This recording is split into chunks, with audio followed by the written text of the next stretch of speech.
Welcome to Mr. Nightbleed. Tonight, in 6 real ghost encounters in old cemeteries, we return to the forgotten corners of America where rusted gates creak open on their own, where the grass never grows right, and where the dead have been known to rise in whispers. These are not legends. These are not campfire tales. Every encounter you're about to hear is real, told by the ones who stood in the presence of something cold, something watching, something that did not belong to the world of the living. This month, my goal is to reach 4,000 subscribers. Almost 90% of viewers drift in, listen, and disappear back into the dark without subscribing. Don't be one of them. Join the night. Subscribe now. Before we begin, tell me in the comments where you're watching from and what hour of the night it is for you. And if there's a cemetery in your town that truly unsettles you, type its name below. Because when the lights go out and the soil settles, some spirits refuse to sleep. Kill the lights. Still your breath. Lean closer. And let us begin.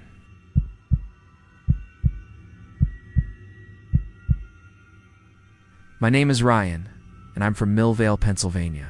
I don't know if you've heard of it. Most people haven't. It's one of those small river towns outside Pittsburgh that you pass through without really meaning to.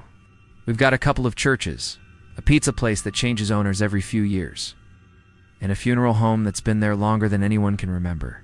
The house I rent is on a little hill, just off the main road. If you stand on my front porch and look straight ahead, you're staring right at the cemetery. I live there with my older sister, Jenna. She moved in first, actually. She needed a cheaper place after her divorce, and then the guy she was going to split rent with bailed at the last second. I was still working nights then and crashing on a friend's couch, so it kind of worked out. She called me and said, "Look, it's not fancy, but it's cheap, and the neighbors are quiet. They're all dead." I remember rolling my eyes, but honestly, that's the kind of joke you make when your front view is a bunch of headstones. The house itself is nothing special. 2 bedrooms, a narrow kitchen, a living room that always smells a little like old carpet no matter how much we vacuum. We've got a small front porch with one of those motion sensor lights the landlord swears is for your safety. The cemetery is right across a 2-lane wrought iron fence. Old stone gate and rows of headstones marching up the hill behind it. Some stones are straight and white and polished. Some are cracked and leaning, names worn down to almost nothing. By day, it's honestly not creepy at all.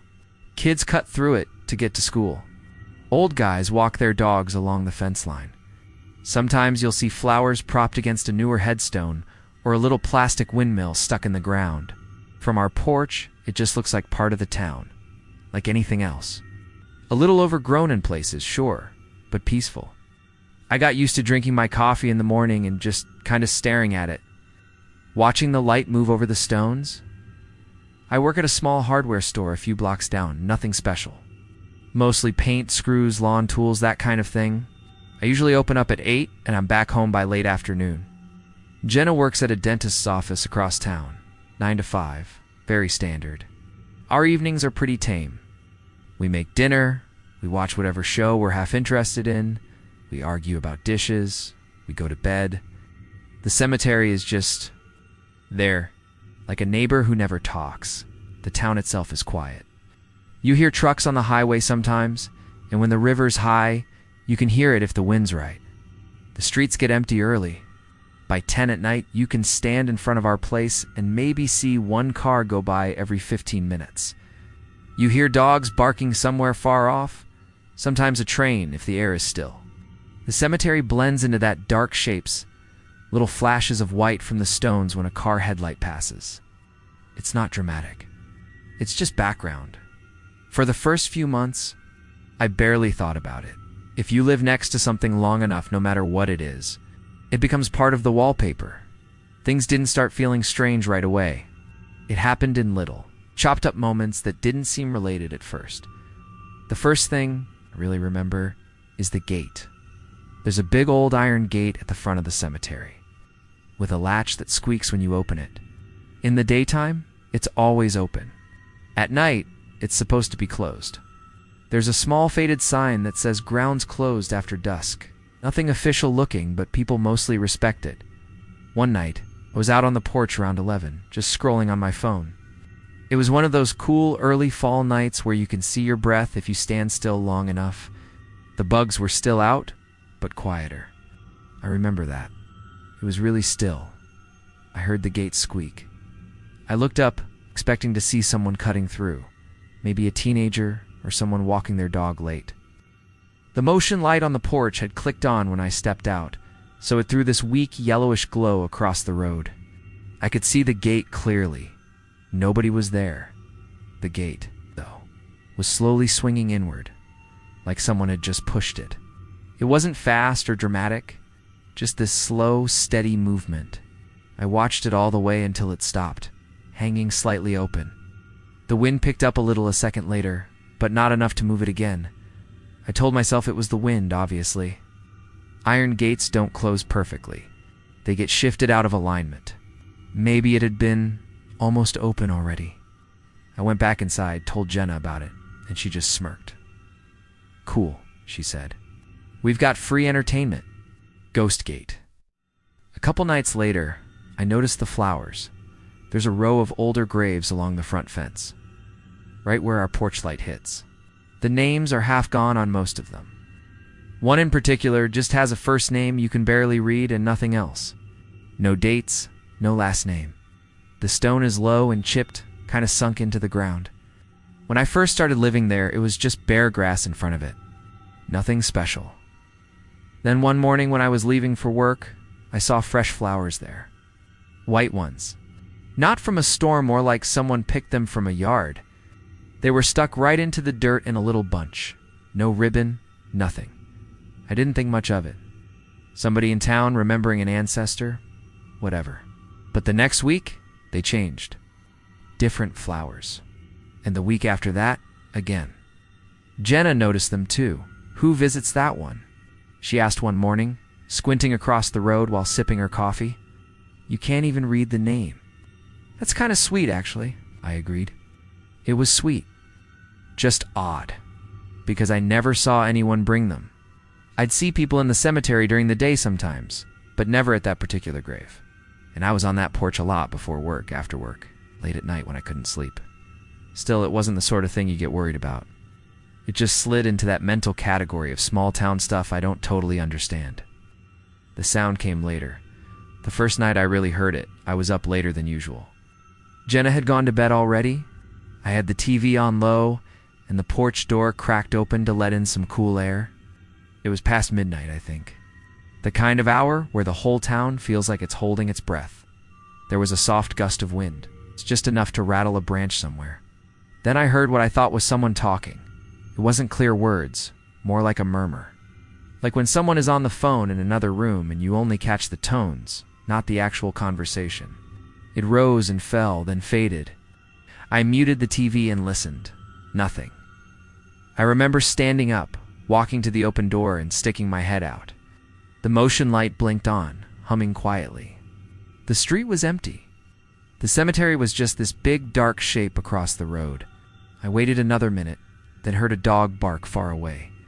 That was it. I told myself it was the TV echoing weird, or the neighbors 2 houses down. Old buildings do strange things with sound. I closed the door and went to bed. Little things like that kept happening. The motion light would click on in the middle of the night. For no reason I could see. The gate would be open some mornings when I was pretty sure it had been closed the night before. Once I came home from work and thought I saw someone standing near that low grave with the worn name. Just a shape. By the time I looked again, there was nothing. I kept logic in front of me like a shield. It's an old town, old cemetery, old house. Things creak. Weather shifts. People visit graves at weird hours. None of it needed to be anything more than that. If anything, Jenna was the one who leaned into it. She'd say stuff like, "If I start sleepwalking and wake up over there, just drag me back, okay?" Or if the porch light flickered, she'd mutter, okay, we see you," in this joking way. It was all just background noise to us. Little stories to tell our coworkers. "You guys actually live across from the cemetery?" The cashier at the gas station asked once, when I grabbed coffee on my way to work. "Yeah," I said. "It's cheap." He laughed and shook his head. You must have got the caretaker's place. My uncle said they used to put the caretaker right across from the yard so he could watch for vandals. Long time ago, though. Before my time, I asked any stories? Half expecting something dramatic, he shrugged. You hear stuff. People always think they hear stuff over there, but you know how it is. Once you expect to see something, your brain fills in the blanks. That made sense to me. I liked that explanation, and then things started lining up in ways I couldn't brush off as easily. It was the footsteps that really got to me. There's gravel along the edge of the road, in front of our house. Between the asphalt and the little strip of grass that leads up to our porch steps, at night, when a car isn't passing, the town gets quiet enough that you can hear pretty much anything outside branches. Cats, that kind of thing. One night, maybe a month after the first gate thing, I was sitting on the couch with the TV low, and Jenna was in her room down the hall, scrolling on her phone. It was around 10, not super late. I heard footsteps on the gravel, crunch, crunch, slow like someone walking right along the front of our yard. I muted the TV and looked toward the door. Someone out front? Jenna called from her room like she'd heard it too. Yeah, I said. Hang on. I got up and stepped onto the porch. The motion light clicked on. The road was empty. The cemetery gate was closed. There was no one walking in either direction. No car pulling away, no door closing. Just that faint sound of insects and some guys yelling faintly from down the street. But I know what footsteps on gravel sound like. I'd heard them. The next night, it happened again. Same time, give or take 15 minutes. Same pace. Crunch, crunch, crunch. I opened the door faster that time, like I might catch whoever it was. Nothing. This went on for a week, then stopped, then started again. Never any visible person to go with the sound. I kept telling myself it could be an animal dog's, or maybe the sound was bouncing weird from somewhere else. I thought about recording it, but every time I thought, tonight I'll catch it. Things would be quiet. Jenna started sleeping with her door closed. I know it's nothing, she said one night. Sitting at the kitchen table with her hands around a mug of tea, I just don't like hearing stuff outside my room. I already sleep like crap. You want to move? I asked. The idea of another move made my stomach knot. We didn't have money for that. She shook her head. No, the rent's too good. And like it's just, kinda weird. It's fine. I'm just being dramatic. She wasn't usually dramatic. That's what bothered me around that time. Started noticing how quiet it could get. You don't think about sound until you live somewhere that actually has silence. On some nights, especially when there was no wind, everything felt still. The insects would just stop.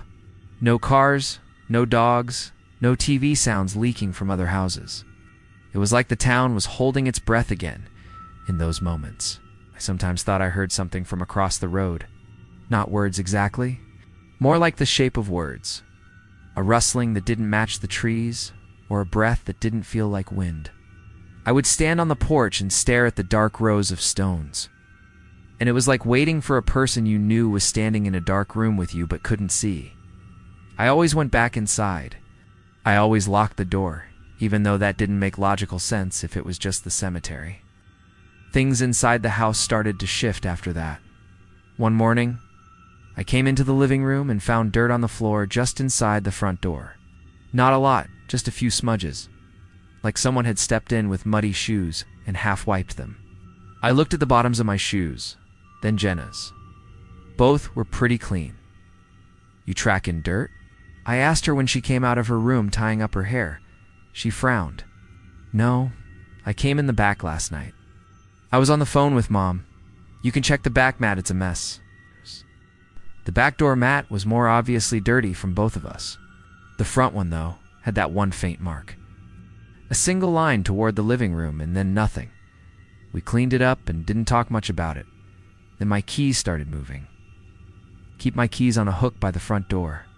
I'm actually pretty obsessive about it because I've locked myself out enough times to learn. One night, I came home from a late shift, hung them up, kicked off my shoes, and went to bed. The next morning, they weren't there. I checked my pockets first, then the kitchen counter, then the coffee table, getting more annoyed with myself each second. Finally, I found them sitting on the little table in front of the living room window, the one that faces the cemetery directly. They were placed neatly, not tossed. The metal was cold when I picked them up. Colder than the table itself. I assumed Jenna had moved them. When I asked, she shook her head. Why would I move your keys? You flip out when they're not on the hook. She was right. I do. I tried to build a normal explanation anyway. Maybe I was distracted and set them there without thinking. Maybe I was on my phone and didn't keep track. It happens. People misremember. Our brains fill gaps. I kept repeating that to myself. The next odd thing was the voice. It was a Sunday afternoon. It's bright and totally unscary. Jenna was out with a friend. I was in my room, folding laundry, music playing low from my phone. I heard her call my name from the living room, Ryan. Just like that. Normal, I answered. Yeah. And walked out, still folding a t-shirt. The living room was empty. Her shoes weren't by the door. Her car wasn't outside. I stood there staring at the couch for a second, feeling stupid. I checked my phone. No missed calls. No texts. I turned the music off and just listened. The house hummed quietly around me fridge, a bit of plumbing noise. The motion sensor light clicked on outside like it sometimes does. I saw it flash off the headstones through the front window. You know that feeling when your brain catches up a half step behind your body? I had that. I realized I was holding my breath. I let it out slowly and laughed once, just to break the tension. That's cool, I said out loud, even though no one was there. Very funny brain. Great job. I went back to my room, but I didn't turn the music back on. A couple days later, I mentioned it to Jenna, kind of casually, expecting her to make a joke. Instead, she went quiet. I heard you last week when you weren't home, she said. What do you mean? You were at work. I was in the shower.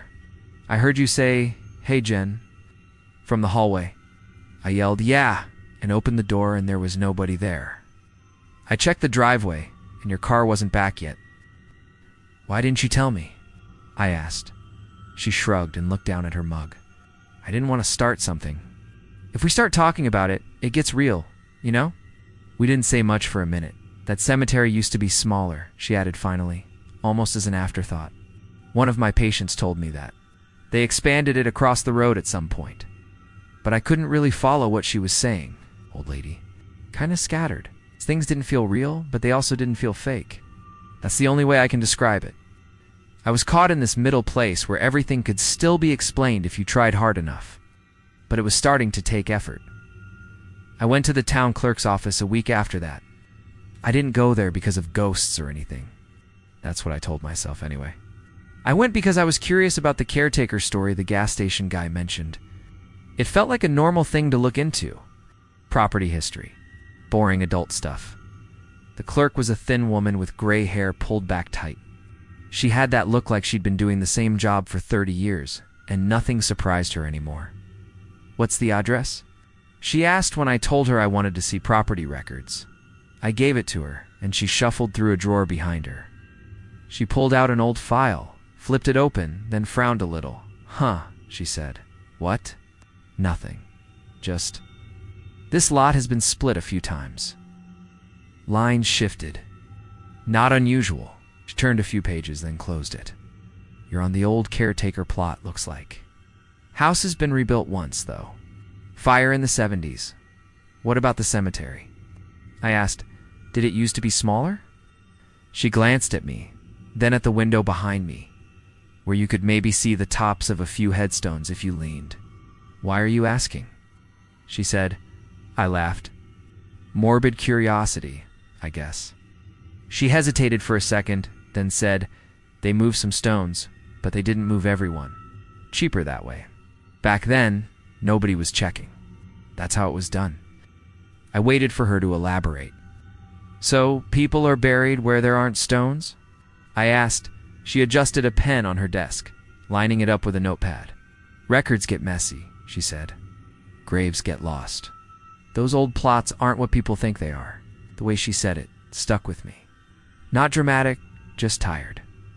"Can I see a map?" I asked. "Not today," she said. "I'd have to dig out the old ones. They're not in great shape." She gave me a tight smile that pretty much said we were done. "Anything else you need?" I said no and left. I told myself she was just being bureaucratic. That's how those offices are. Still, I noticed that she never actually answered my question directly. After that, I started to notice one particular spot in the cemetery more than the others. That low, chipped stone with the first name half gone. It was right in the line of sight from my bedroom window. If I rolled over in the middle of the night and pushed the curtain aside, I could see it, just barely, like a dark tooth sticking up from the ground. The flowers kept changing. Always fresh. Always simple, like someone had picked them that day. I don't know why I didn't just walk over to it during the day. It's not like there was a fence around that specific plot. I could have. A normal person probably would have. But I didn't. I told myself it didn't matter. That I wasn't one of those people who obsess over graves instead. I watched it from a distance and pretended. I wasn't. The night at the grave happened in late October. The air had that sharper edge to it. The trees along the hill were mostly bare. The cold settled in around the house earlier in the evening. I remember our heater kicking on with that burnt dust smell it always has at the start of the season. I couldn't sleep. That happens sometimes. My brain would just decide that midnight was a great time to replay stupid conversations from high school or worry about money. Jenna was already out. I could hear her snoring softly through the wall. I got up, pulled on a sweatshirt, and went to the kitchen for water. On the way, I glanced out the front window like I always do. The porch light was off. The sky was clear. The moon was bright enough that I could see the outlines of the headstones without any streetlights. The cemetery looked almost gentle like that. Soft shapes, silver edges. The gate was open. Just a little, but definitely open. I stood there for a long minute, hands still on the fridge door, staring at it. I could hear that stupid squeak in my memory like a recording, before I could talk myself out of it. I grabbed my jacket and shoes and went outside. I don't totally know why. I tell myself now that I wanted to prove something to myself, to the dumb part of my brain that had started jumping at every little sound.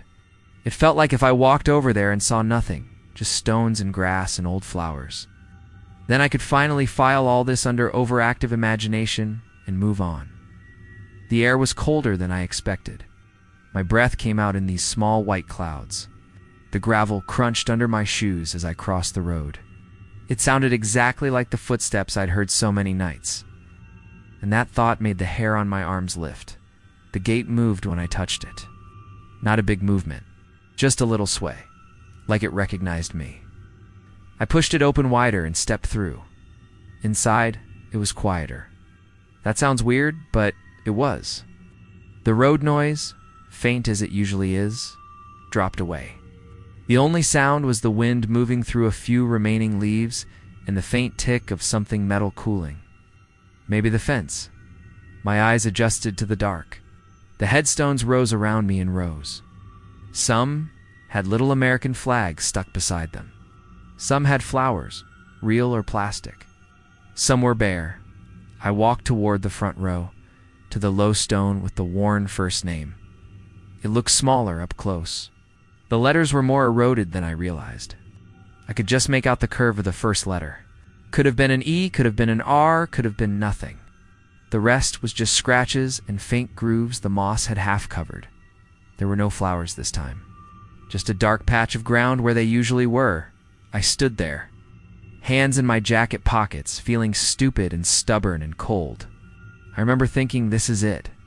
This is all it ever was. An old stone. Some weird sounds. I'm making a big deal out of nothing. I almost laughed and turned away. Almost. Then I heard it. It was right by my ear. Close enough that it felt like someone leaning in to tell me a secret. It said my name. Not loudly. Not breathy or dramatic. Just a normal speaking tone, low and matter-of-fact, like someone at the hardware store getting my attention. Ryan. Every part of my body went still. I didn't spin around. I didn't run. I just froze, staring at the worn stone in front of me. I could feel my heart pounding in my chest, and my fingers going numb inside my pockets. My first thought wasn't ghost. Was there someone behind me? A real person. Some idiot messing with me. I made myself turn my head just a little, then more. There was no one there. Just more stones, the open gate behind me. The faint outline of our house across the road with the porch light still off. The air around me felt colder, but not like a blast of freezing air or anything. It was more like every bit of warmth had stepped back a few feet. "Hello?" I said. I hated how small my voice sounded. No answer. I stood there for maybe 10 more seconds. Maybe it was less. Time felt strange. The silence weighed on my ears. Then I did the most normal thing I could think of. I turned around and walked back to the gate. Not fast, not running. Just a steady walk, my jaw clenched so I wouldn't start shaking. The gravel crunched under my feet. The sound followed me across the road to the porch. I closed the front door, locked it, and leaned against it for a second, breathing slowly. I didn't tell Jenna about it the next morning. I didn't tell anyone. I went to work. I stocked shelves. I nodded along to customers.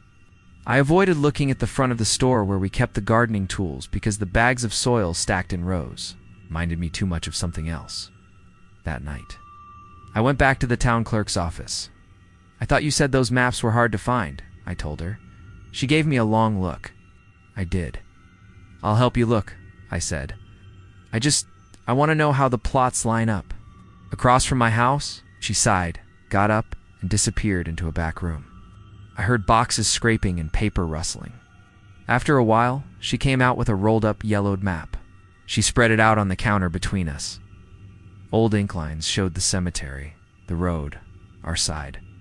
Some plots were neatly marked with names. Others were just numbers. There were eraser marks, corrections, crossouts. I traced the line of the road with my finger. Then the rectangle that had our house's lot number written in faded blue pen. "Right there," she said, pointing. "That's you. And this."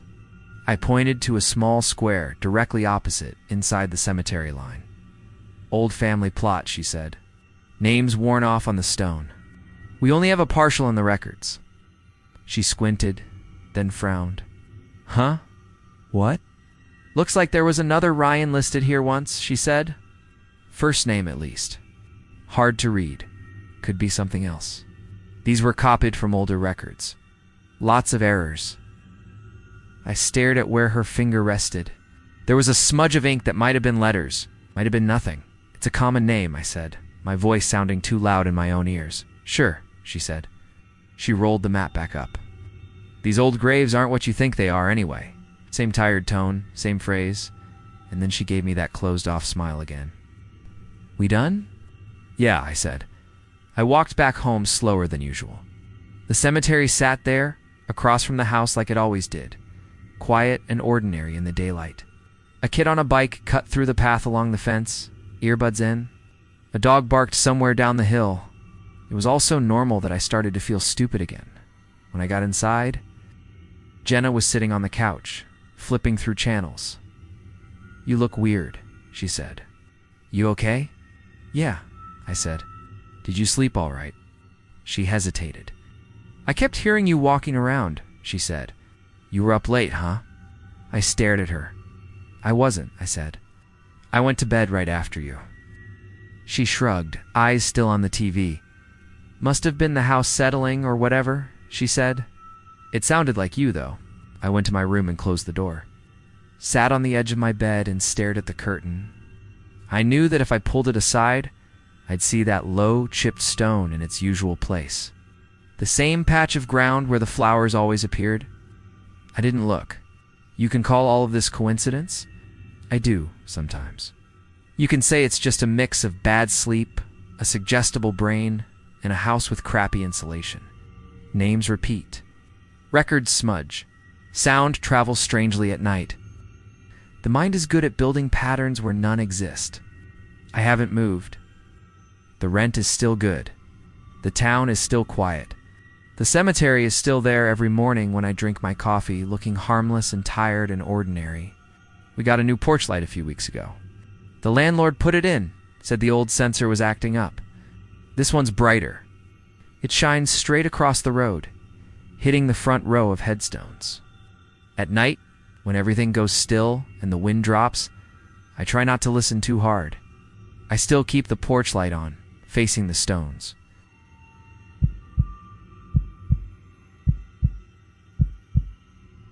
My name is Luke, and I'm from Kittanning, Pennsylvania. I live in a narrow two-story house on a slight hill. It's a kind with vinyl siding that always looks a little dusty, no matter how much you hose it down. If you stand on my front porch and look straight across the road, you're looking at the cemetery. It doesn't have a fancy name on a stone arch or anything. It's just the cemetery, with a low iron fence and a chipped brick pillar on each side of the gate. I guess if you grew up here, it's like a part of the neighborhood.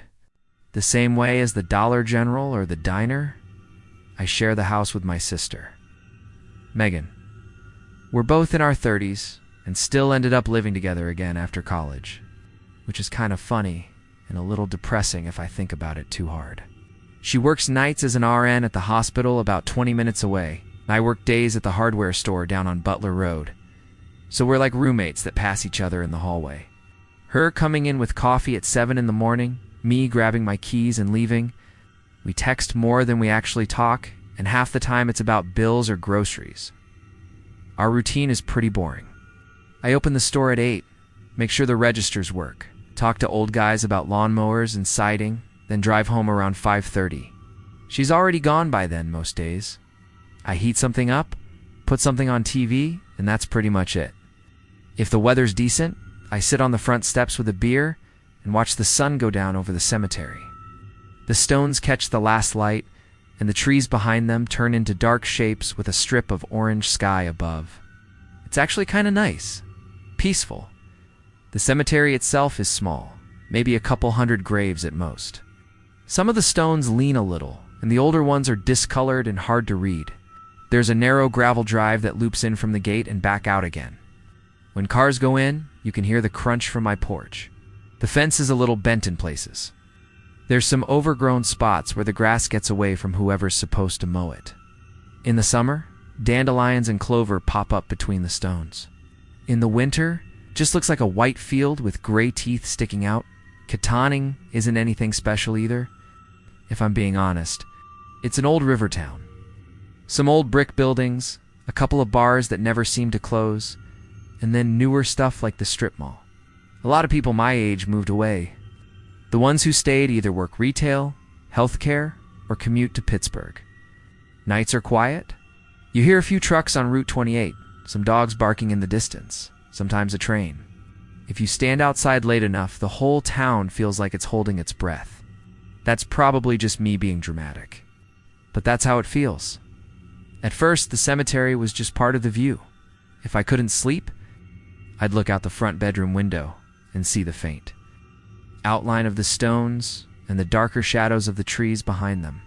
The street lamp on the corner throws this weak yellow light that barely reaches the gate. When Megan moved in, she laughed about it. Of course, you'd pick the spooky dead people house, she said. But after the first week, she stopped mentioning it. It was just there, like our neighbor's yard or the mailbox. Most nights were pretty uneventful. Megan would clatter around getting ready for work, the coffee maker gurgling, the smell drifting upstairs. I'd be in bed, scrolling on my phone, half awake. Around 10 or 11, I'd hear a dog bark across town, or a car pass by and hit that little dip in the road that makes the suspension squeak. The wind would move through the trees in the cemetery, and once in a while the porch light would flicker like it always has since we moved in. Old wiring, I figured. The first weird thing didn't even feel weird at the time. One evening in late September, I was sitting on the steps after dinner. The air had that cool, dry feeling it gets right before a real fall kicks in. Leaves in the cemetery were starting to turn more yellow than red yet. The sky was already dimming, and I noticed the cemetery gate was wide open. That's not unusual by itself. People come and go. But I realized I hadn't seen a car pull in or out since I got home. I watched for a while. Nothing. No one moving between the stones. No car parked along the fence? just the open gate. The wind picked up a little, and the iron gate squeaked, just barely. I remember thinking, yeah, maybe someone just forgot to close it. Or the grounds guy left in a hurry. Something simple.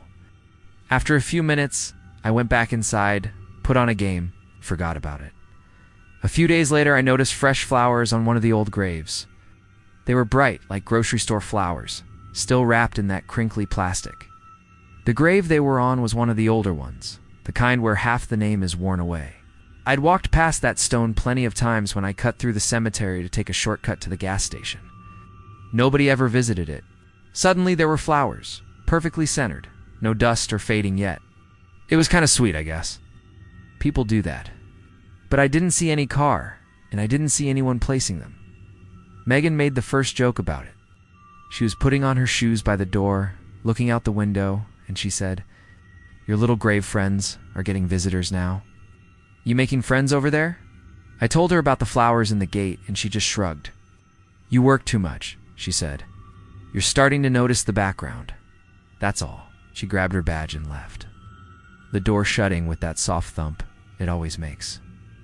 The next small thing was the motion light on the house. There's a light on the corner of the roof that points toward the cemetery. It's old and weak, but it still kicks on for raccoons or someone walking up the sidewalk. I'd never thought about it much. Then one night, it snapped on while I was sitting in the living room with the TV volume low. Just this sudden bright wash of light through the curtains. I checked my phone. It was 11:12 p.m. I remembered the time because I was in the middle of scrolling through a thread and glanced at the clock up top. I waited for the usual follow-up, like the rustling of an animal in the trash. Cans or a passing car. Nothing. Just a faint hum from the fridge and the TV. I walked to the window, pulled the curtain back and looked out. The light was shining on the front yard and on the road, then across to the cemetery fence. No animal. No person. The gate was shut. I told myself there could have been a cat or something that already moved on. The sensors on those lights are sensitive. I stepped out onto the porch anyway and just listened. The air had that chilly, almost metallic smell it gets when the temperature drops fast at night. The wind pushed through the trees, a soft hiss. Then, a few seconds later, the motion light turned off again. Everything dimmed back to its usual low glow. Little things like that kept happening. A faint voice when the wind picked up that I told myself was just someone a couple streets over. A small scraping sound from outside when I was trying to fall asleep, probably a branch against the siding. Ordinary stuff that just seemed to stack up. Each thing on its own was nothing. Together, they kind of sat in the back of my mind like a bunch of unanswered texts. The first time I saw the lantern, I thought it was a trick of the light. It was a Tuesday night, pretty late. Megan was at work and I couldn't sleep. I got up for water, then ended up standing at the front bedroom window, looking out like I do sometimes. The cemetery was mostly a dark mass, with the street lamp lighting up the gate area. At first I thought somebody was walking a dog with a flashlight, because I saw this little moving point of yellowish light drifting along inside the fence. But it wasn't a sharp beam, more like a small glowing circle, the way you see with a lantern in movies. It moved slowly between the stones, bobbing slightly, like someone carrying something on a short chain or hook. I squinted, trying to see if there was a person attached to it. I couldn't see anyone, just the light.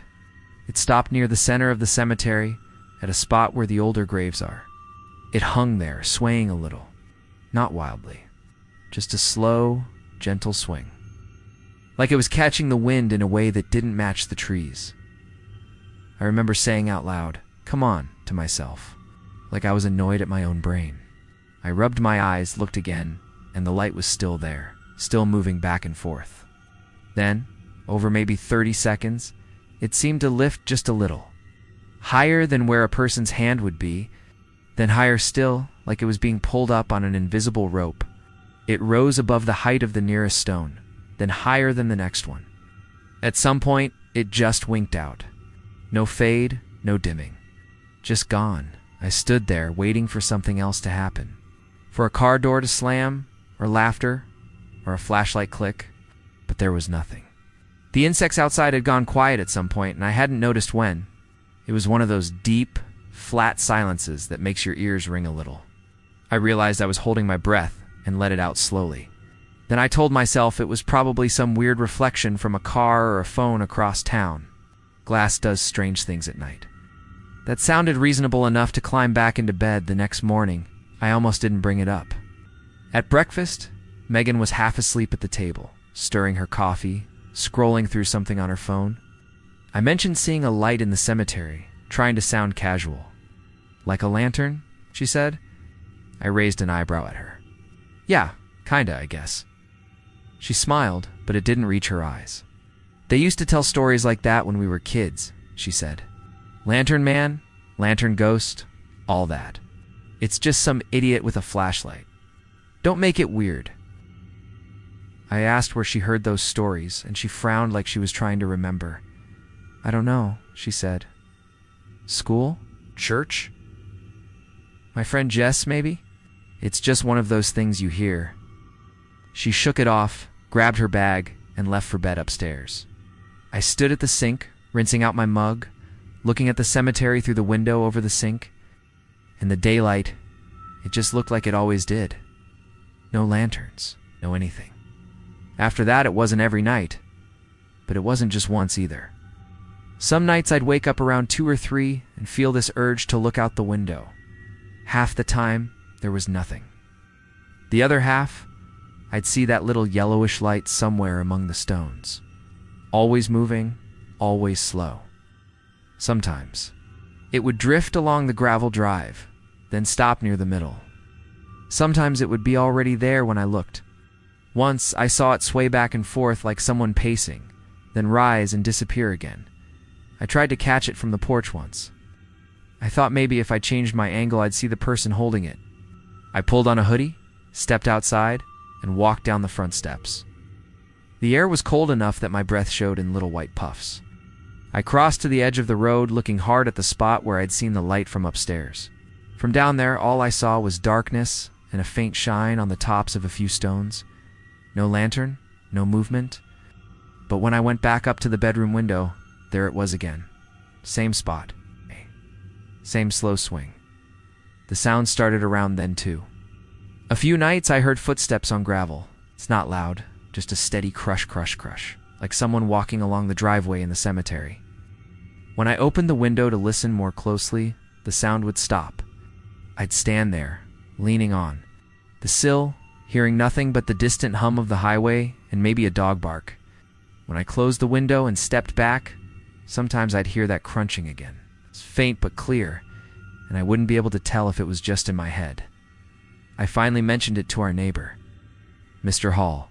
He's in his 70s and lives in the little brick house next door with a yard full of those spinning pinwheel decorations. I was helping him carry in a bag of rock salt one afternoon, and I said, "Do you ever see anyone over there at night? It's like walking around with a lantern or something." He stopped in the hallway and gave me this sharp look, like he was trying to figure out if I was teasing him. "Lantern," he said. "What kind of lantern?" I shrugged. "I don't know. Just a light, like an old-style one, not a flashlight." He shifted the bag in his arms and turned away. "Kids," he said. "They mess around.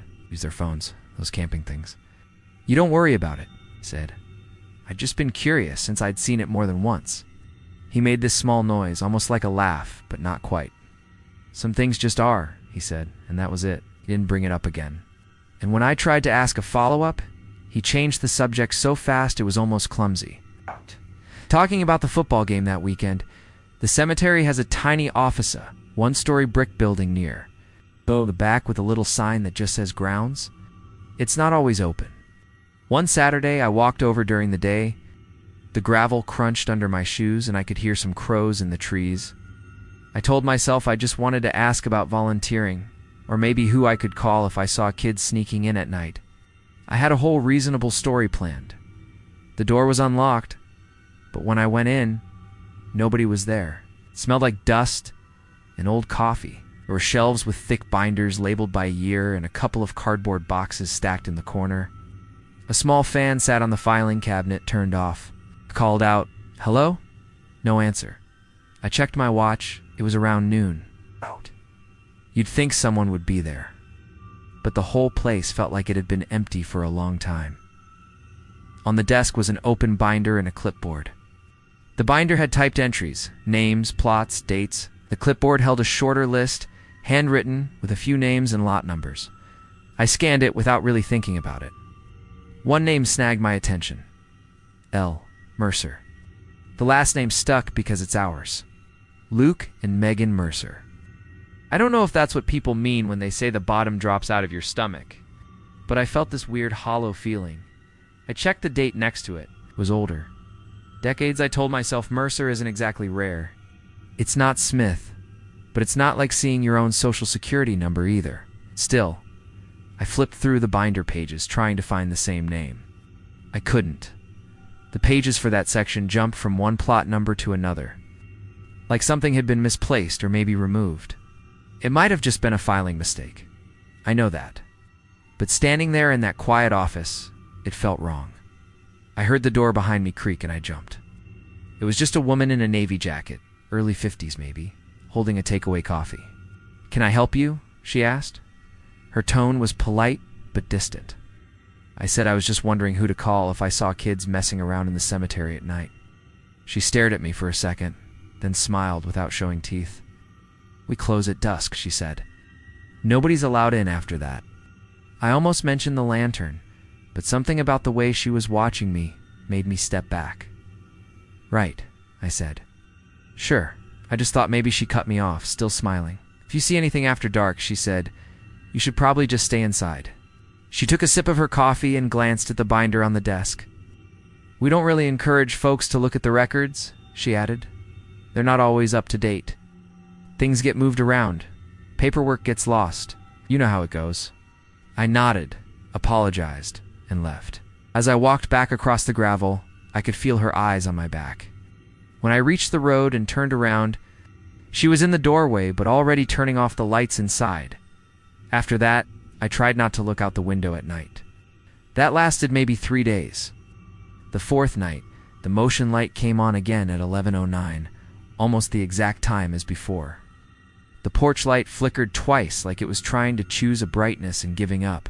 I told myself I'd ignore it. I sat on the couch and turned up the TV. A few seconds later, I heard the faint, steady crunch of footsteps on gravel. I muted the TV. The sound kept going for a few beats, then stopped. The house felt suddenly colder, like the temperature had dropped 10 degrees in a blink. I rubbed my hands together and exhaled, watching for visible breath, even though I knew that didn't really make sense indoors. Then the footsteps started again, only this time they sounded closer. No gravel, though, just a quiet, distinct step, like someone walking on wood. I told myself it was the house settling, or the furnace kicking on in some weird pattern. I walked to the front door and checked the lock, feeling slightly stupid. It was latched.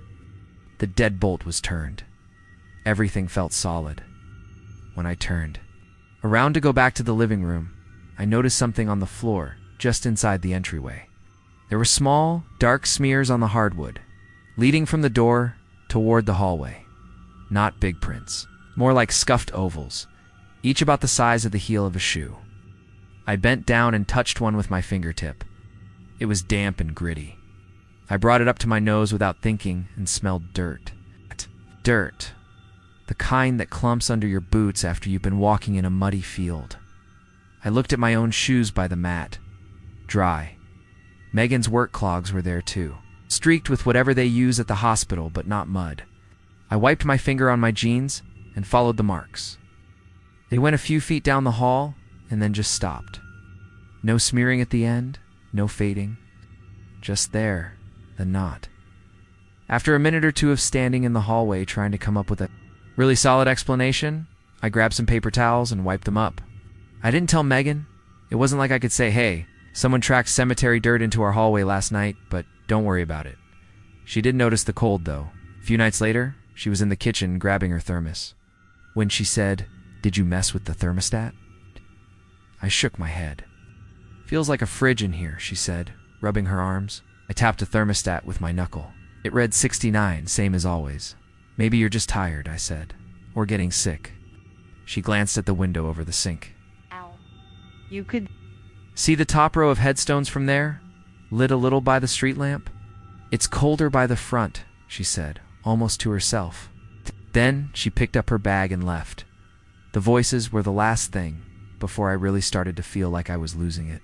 Not full sentences, nothing like that. Just my name, once in a while. I'd be brushing my teeth, or halfway down the stairs, and I'd hear someone say, "Luke," in that normal, everyday way, like they were about to ask a question. Sometimes it sounded like Megan. Once or twice, it sounded like a stranger. But when I'd answer, there'd be no response. One night I was in the kitchen making a sandwich for work the next day. The porch light flickered and the motion light outside clicked on, shining across the yard and the cemetery gate. From the corner of the room, where the shadows gathered near the pantry, I heard my name again. Just a soft, clear Luke. I turned, expecting to see Megan standing there, maybe home early. No one, just the fridge humming, the clock ticking on the wall. I walked through the house, room by room, checked the back door latched, peeked into the basement stairwell empty. When I came back to the kitchen, the motion light outside was still on. I stepped closer to the window and looked out. For a moment, I thought I saw the faint outline of that lantern light across the road, in the middle of the cemetery. But the glare from my own motion light made it hard to tell. The next day, I went back to the cemetery office. This time the door was locked. Through the small window, I could see the desk and the binders, but the open binder from before was closed now. A piece of blank paper lay on top of it, like someone had thrown it there without caring if it lined up. I knocked once, then again, no answer. On my way out, I ran into Mr. Hall near his driveway. He was dragging his trash can to the curb. I asked him, "Hey, do you know who runs the cemetery office?" He shrugged. "Different folks," he said. "Depends on the week." I told him I'd been in there the other day, and the records seemed kinda messed up. "They've always been messed up," he said. "Those graves aren't what you think they are," said it fast, almost like he didn't mean to say it out loud. "What do you mean?" I asked. He frowned and shook his head. "Paperwork. That's all," he said, adjusting his grip on the trash can. "Don't start going through all that. You'll just upset yourself." Then he walked back up his driveway without looking at me again. That night, I decided I was done being spooked by my own window. If the lantern was some kid messing around, I wanted to see them. If it was just reflections, I wanted to prove it. If it was nothing, even better. I stayed awake on purpose, sitting in a chair by the bedroom window with the light off. The house settled around me, small creaks and sighs. Every now and then a car passed down the street, its headlights sliding along the ceiling like pale ghosts. Around 2 in the morning, I saw it. The light appeared near the center of the cemetery, not drifting in from the edges this time. 1 second there was nothing, the next there was a small, steady glow. About the height of someone's chest if they were standing among the stones. It swung gently from side to side. I pressed my forehead against the glass. It started to move, a slow path between the graves, weaving a little like it was following some invisible route. As it moved, the porch light on our house flickered once, then stayed on. The motion light snapped on a second later, flooding the yard with harsh white light. I could see the tops of the stones more clearly now. Nothing else. Just the light moving. I realized slowly that it wasn't staying in the cemetery. It was coming closer. Not in a straight line, but still clearly in our direction. It drifted through the rows of stones, down toward the fence. The trees behind the cemetery swayed a little in the wind, leaves making that soft shushing sound. I couldn't hear any footsteps. No gravel crunch. Nothing but the wind. The light reached the fence and hesitated there, swinging a little more. Then it rose, not fast, but steady, as if someone was lifting it over the iron spikes. It cleared the fence, still hanging there, and then began to move again. Across the narrow strip of road, toward our house. I wanted to believe I was falling asleep with my eyes open. I blinked hard. The light kept moving. It wasn't lighting up the ground or the air around it the way a flashlight would. It was just itself, a contained little circle of yellowish glow. As it crossed into our yard, the insects went silent again. I hadn't realized they were still chirping until they stopped. The quiet was sudden and heavy. The light moved up our walkway. Somewhere downstairs, I heard a soft click, like a latch giving way. The motion light above the yard flickered, dimmed, then went out entirely, leaving only the weak porch bulb. The lantern glow reached the base of our front steps and started to rise, as if climbing them. I could see it reflected faintly in the glass of the storm door. That reflection was the only proof I had that it wasn't just in my head. Something real enough to bounce off glass. I didn't move. I didn't call out. I just watched. The light reached the level of the doorknob and paused. There was a long beat of nothing. Then I heard my name, clear and close, as if someone was standing right inside my bedroom. Luke. It was my own voice. That's the part that stayed with me. Not Megan's, not a stranger's, mine, like I'd called out to myself from the hallway. I turned slowly, but of course there was no one there. When I looked back at the window, the lantern light was gone. The porch bulb steadied itself. The insects slowly started up again, one at a time, until the night sounded normal. I didn't sleep much after that. The next morning, there were faint, muddy marks again on the floor by the front door. Just to this time, like whoever it was had taken a single step inside and then changed their mind. I cleaned them up without thinking, but my hands were shaking a little.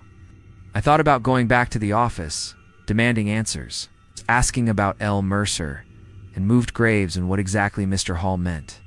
I thought about telling Megan everything and letting her laugh it off until I started to doubt my own memory. In the end, I didn't do any of that. I went to work.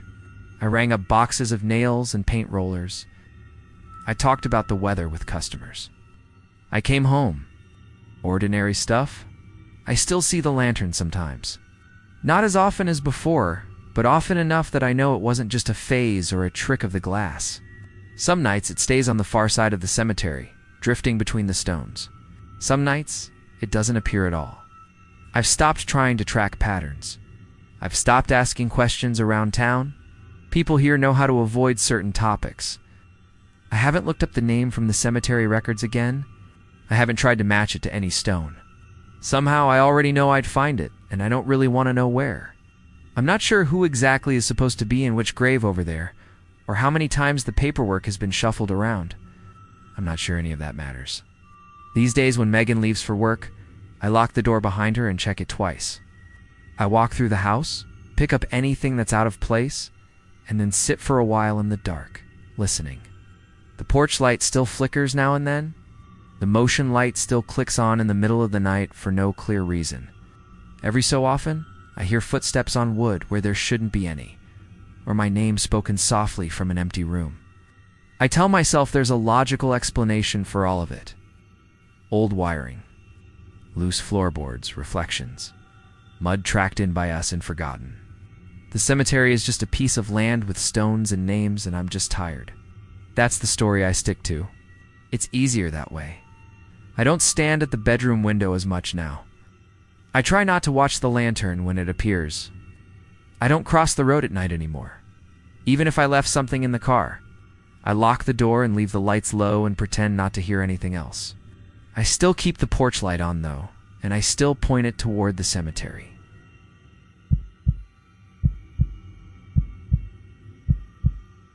My name is Mark, and I'm from Lewisburg, Pennsylvania. I rent half of a small 2-story house on a quiet street a little off the main drag. The kind of place where the loudest thing most days is the freight train. A mile away or some kid on a dirt bike cutting through the back roads. I work at the college down the street in the mailroom, sorting packages and scanning barcodes 8 hours a day. It's not exciting, but it's steady, and I'm home by 5 most nights. I live with my friend Kyle, who I've known since high school. He does it for a hospital out in Danville and works odd shifts, so we kind of pass each other like roommates on separate time zones. Our place sits directly across from a small cemetery. There's just a narrow 2-lane road between our front steps and the iron fence. When we first moved in, the landlord mentioned it like a joke. Some folks don't like the view, but they're quiet neighbors. I remember Kyle looking out the front window and saying, "Honestly, this is kind of nice. Free Halloween decorations." Back then, the cemetery just looked like part of the landscape, something my eyes slipped over like the trees or the telephone poles. I barely thought about it. Day-to-day life was pretty simple. I'd wake up around 6, have coffee at the kitchen table, and watch the sun come up over the stones while I checked my phone.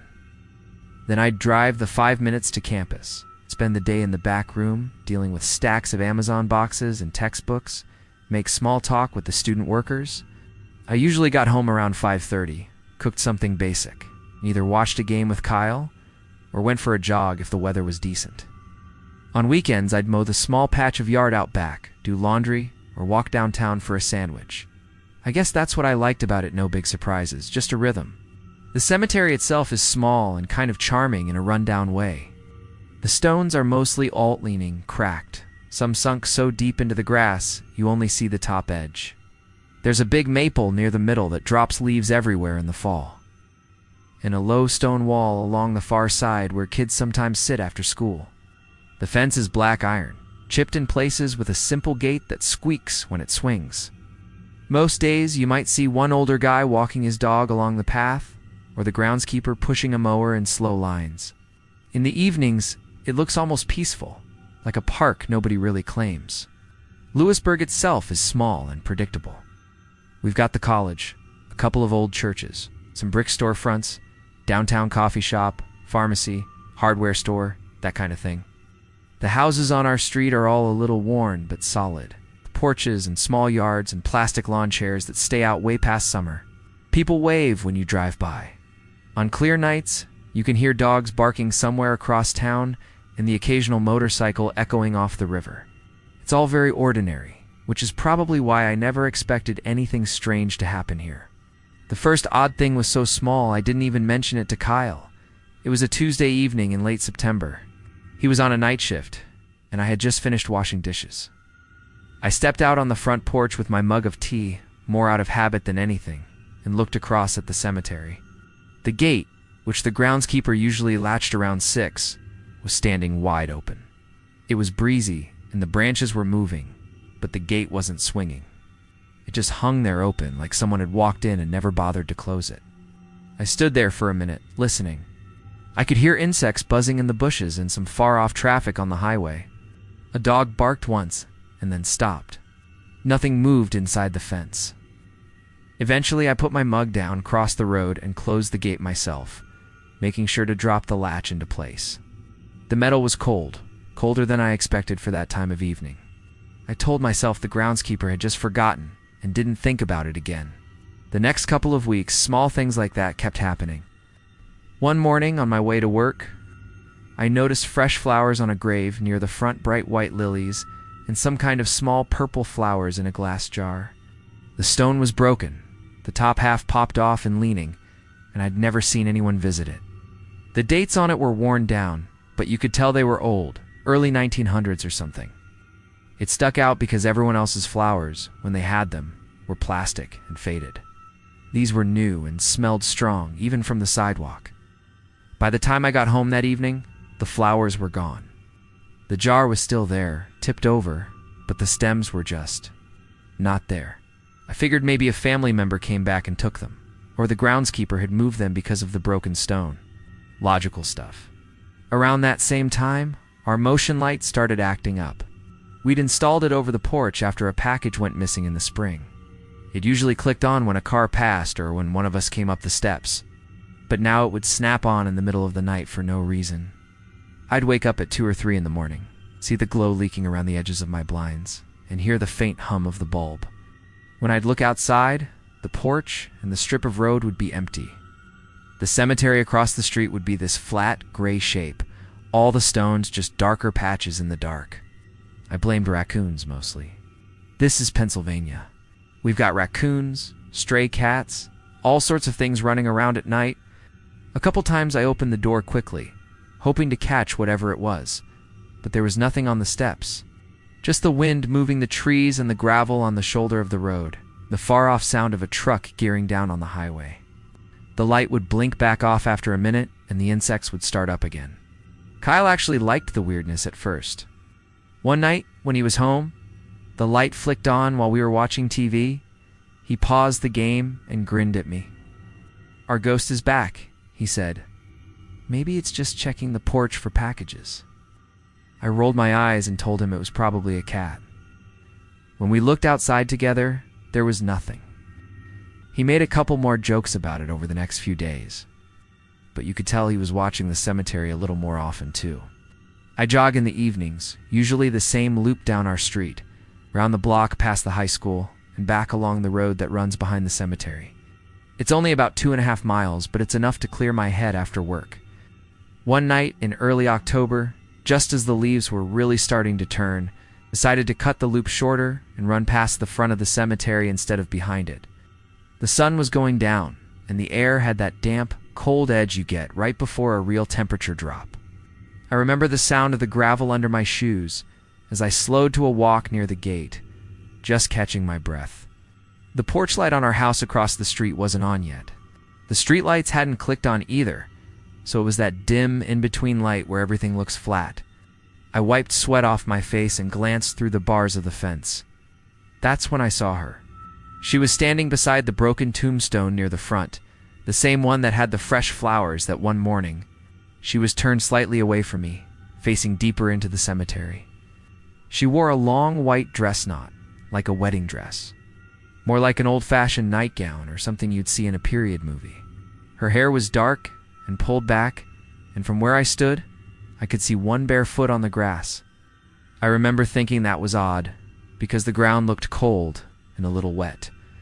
"Hey!" I called out without really thinking, like she might be hurt or lost. She didn't turn. I stepped closer to the gate, my hand going automatically to the latch. I didn't open it, though. Something about the way she stood there, so still, made me hesitate. There was no movement at all, no shifting. No little sway like you'd expect from someone standing outside in the wind. The maple branches were stirring above her, but she wasn't reacting. I blinked, and she was gone. It wasn't like she walked away. 1 second she was there, the next there was just the broken stone and the patch of grass. My first thought was that my eyes had played a trick on me, that the shape of the stone and the tree and the light had lined up just right. I stood there a moment longer, breathing hard, listening. The air pressed against my skin in this strange way, like when you open a freezer door. It wasn't that the weather changed suddenly. It was more like the cold came from a specific direction, sliding across the road from the cemetery toward me. The tiny hairs on my arms stood up.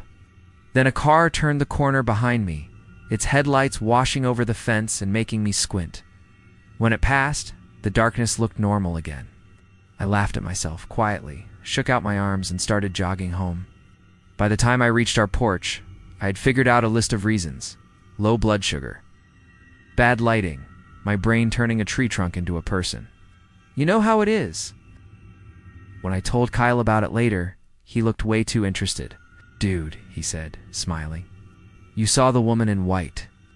Every cemetery's gotta have one." "I didn't see anything," I said. "It was probably just that stone. The top's almost the same size as a person. If you catch it out of the corner of your eye..." "Sure," he said, dragging the word out. "Or it's our ghost." He liked to play it up, but he didn't jog past the cemetery after dark. When he went running, he stuck to the lit streets near the college. A couple of days after that, I stopped at the little general store downtown to grab some milk and cereal. There's a woman who works the counter there most evenings, Mrs. Keller, who's probably in her 60s. She's one of those people who always knows what's going on in town. When she rang me up, she glanced at my address on the receipt. "You're still over on Maple?" she asked. "Yeah," I said. "The place across from the cemetery?" She paused for a second, like she was thinking of something, then just nodded and handed me the bag. "Quiet over there," she said. "Mostly?" I started to ask what she meant, but someone else stepped up behind me in line, and she turned to greet them. It wasn't like her to cut a conversation short. It stuck in my head more than it probably should have. The next weird thing was the records. I didn't go hunting for them, to be fair. It just happened. One slow afternoon at work, I ended up chatting with one of the student workers, history major, about old buildings in town. I mentioned my place and how it faced the cemetery. She lit up and said, "Oh, that's the one with the old burial plots. The town records are messed up for that section." That got my attention.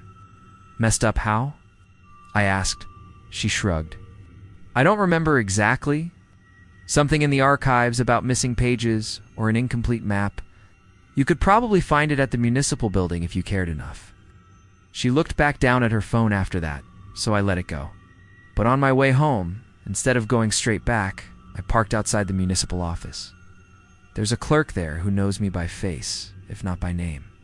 She set me up in a small room with some old binders and a big photocopy machine.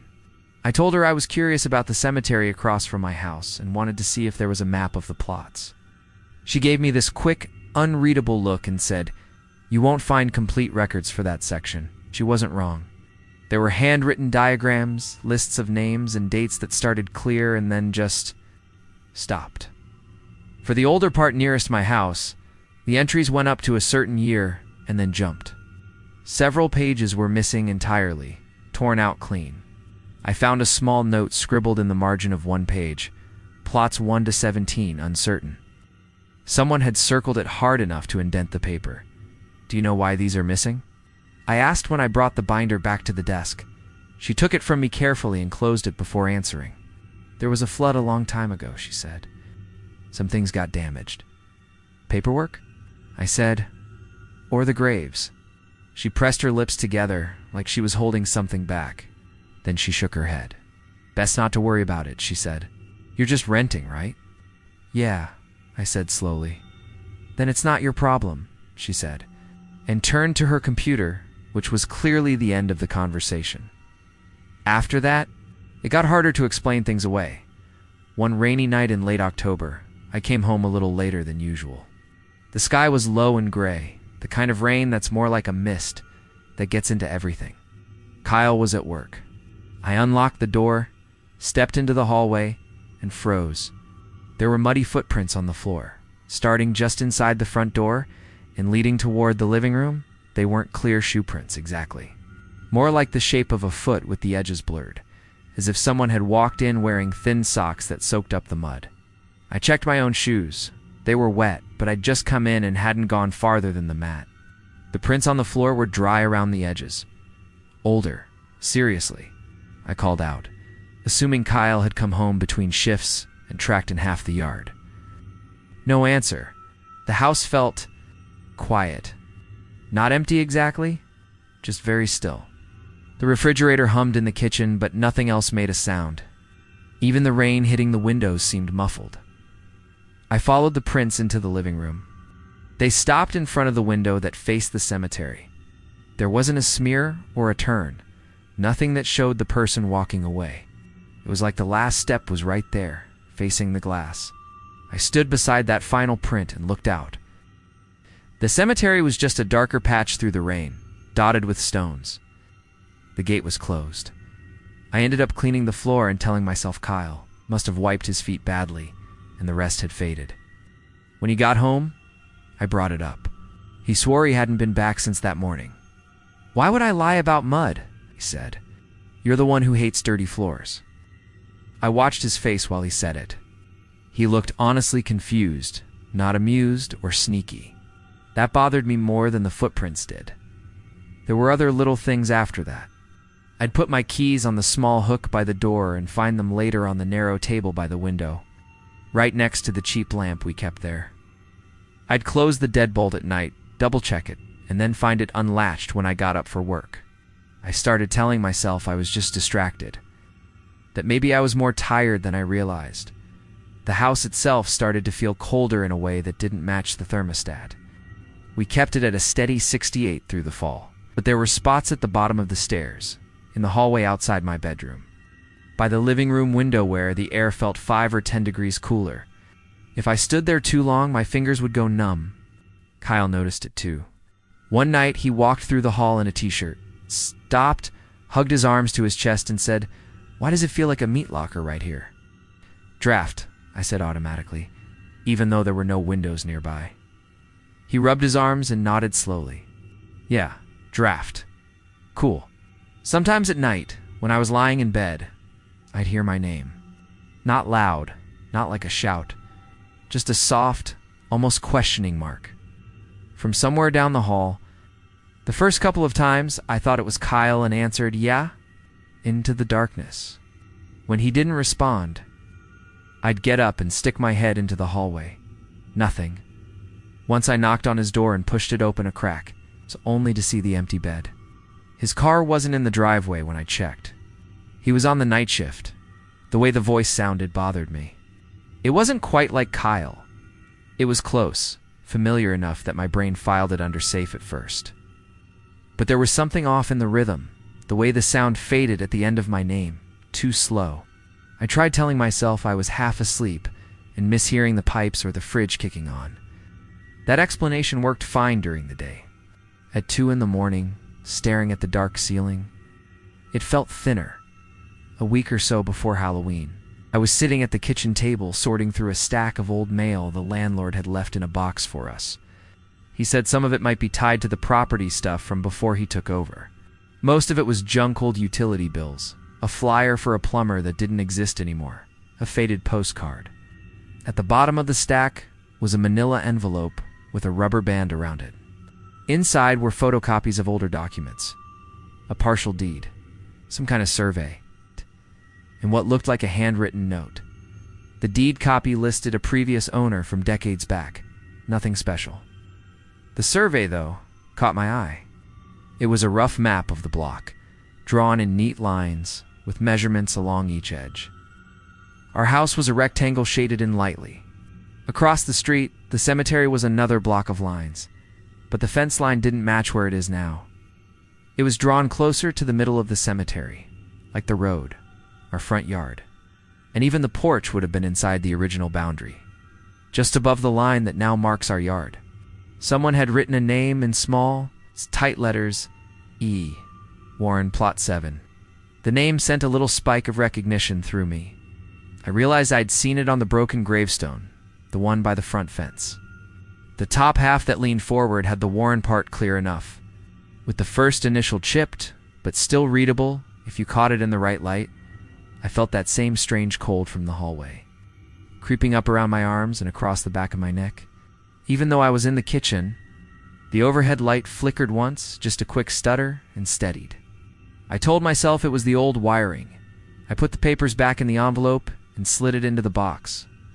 Pushing it a little farther under the table, it felt like tucking something away so I didn't have to see it anymore. A couple of days later, I ran into Mrs. Keller again at the store. It was early evening, just after work. The sky outside the windows was that pale, washed-out color you get right before it goes dark. She rang up my groceries and made a little small talk about the weather. I don't know why I did it, but as she handed me my change, I asked, "Do you know anything about a grave in that cemetery across from my place? The stones broken near the front, last name Warren." She went still in this small, precise way, like someone hit pause on her. Her fingers tightened on the edge of the counter. "Why are you asking about that?" she said, not unkindly, but flatter. "I just noticed it," I said. "I saw someone standing there one night. Thought maybe it was a family plot or something." I was curious. She shook her head once, sharp. "Those graves aren't what you think they are," she said quietly. "Best thing is, you don't stare out that window too much." "What does that mean?" I asked. She picked up the next customer's items and started scanning them. "Have a good night, Mark," she said, like I'd already stepped away. Walking home, the phrase kept replaying in my head. Those graves aren't what you think they are. I tried to fit normal explanations around it. Old Potter's Field for unclaimed bodies, a section with some kind of legal issue where the paperwork got screwed up. Maybe the town had moved the fence at some point and decided to just pretend a few plots didn't count anymore. That kind of bureaucratic weirdness happens. That night, I sat in the living room with the TV on low, not really watching. The porch light clicked on by itself and threw the shadow of the fence bars onto our ceiling. The pattern looked almost like stripes, moving a little as the wind shook the trees. I got up and walked to the window. The gate across the street was standing open again, the dark gap, like a missing tooth. I could feel the cold spot before I even reached the glass, a soft wall of it against my chest. Outside, the cemetery looked empty. No one stood by the broken stone. The flowers were gone. The grass barely moved. Behind me, from the kitchen, I heard my name. Mark. It was that same not quite right version of my name, stretched just a little too long at the end. I turned, expecting to see Kyle in the doorway, even though I knew he was at work. The kitchen light was on, but the room was empty. The back door was closed. For a second, I thought I saw something in the reflection on the window beside me, a pale shape where no one should be, standing just over my shoulder. When I blinked, it was gone. It could have been a trick of the light, the TV screen, the porch bulb, all layered together. That's what I told myself anyway. I didn't sleep much that night. Every time I closed my eyes, I pictured the survey map with the old boundary lines, the name written just inside where our front steps would be. I kept thinking about how people say across from the cemetery like there's a clear line, like here is us and there is them. But if the fence had moved, if the records were wrong, then maybe that line wasn't as solid as it looked from the sidewalk. I still live in that house. Moving would be expensive, and honestly, it's hard to explain any of this in a way that doesn't make me sound dramatic. Life goes on. I still wake up, drink my coffee, go to work, come home. Kyle still cracks the occasional joke about our ghost, though he does it less now, and he double-checks the deadbolt without thinking. Sometimes I catch him standing at the living room window at night, looking across at the stones with this thoughtful, uncomfortable expression. When he notices me watching, he shrugs and says he's just checking the weather. I don't push it. The motion light still comes on by itself. The cold spots haven't gone away. Every now and then, usually on damp evenings, when the wind is low and the insects go suddenly quiet, I'll hear the soft crunch of gravel outside, like footsteps stopping in front of our porch and not moving on. I stand there in the hallway, holding my breath, waiting for something more obvious to happen, for a knock on the door, a voice, anything. It never does. I tell myself there's always a reasonable explanation. Wiring, wind, old pipes. A map drawn by someone who made a mistake. A shadow that looks like a woman in white, only because that's what my brain expects to see. When I look out at a broken stone after dark, most nights, I believe that. I still keep the porch light on, facing the stones.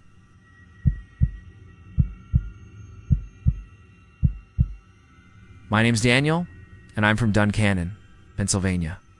I've lived in the same small house on Sycamore Road for almost 6 years now.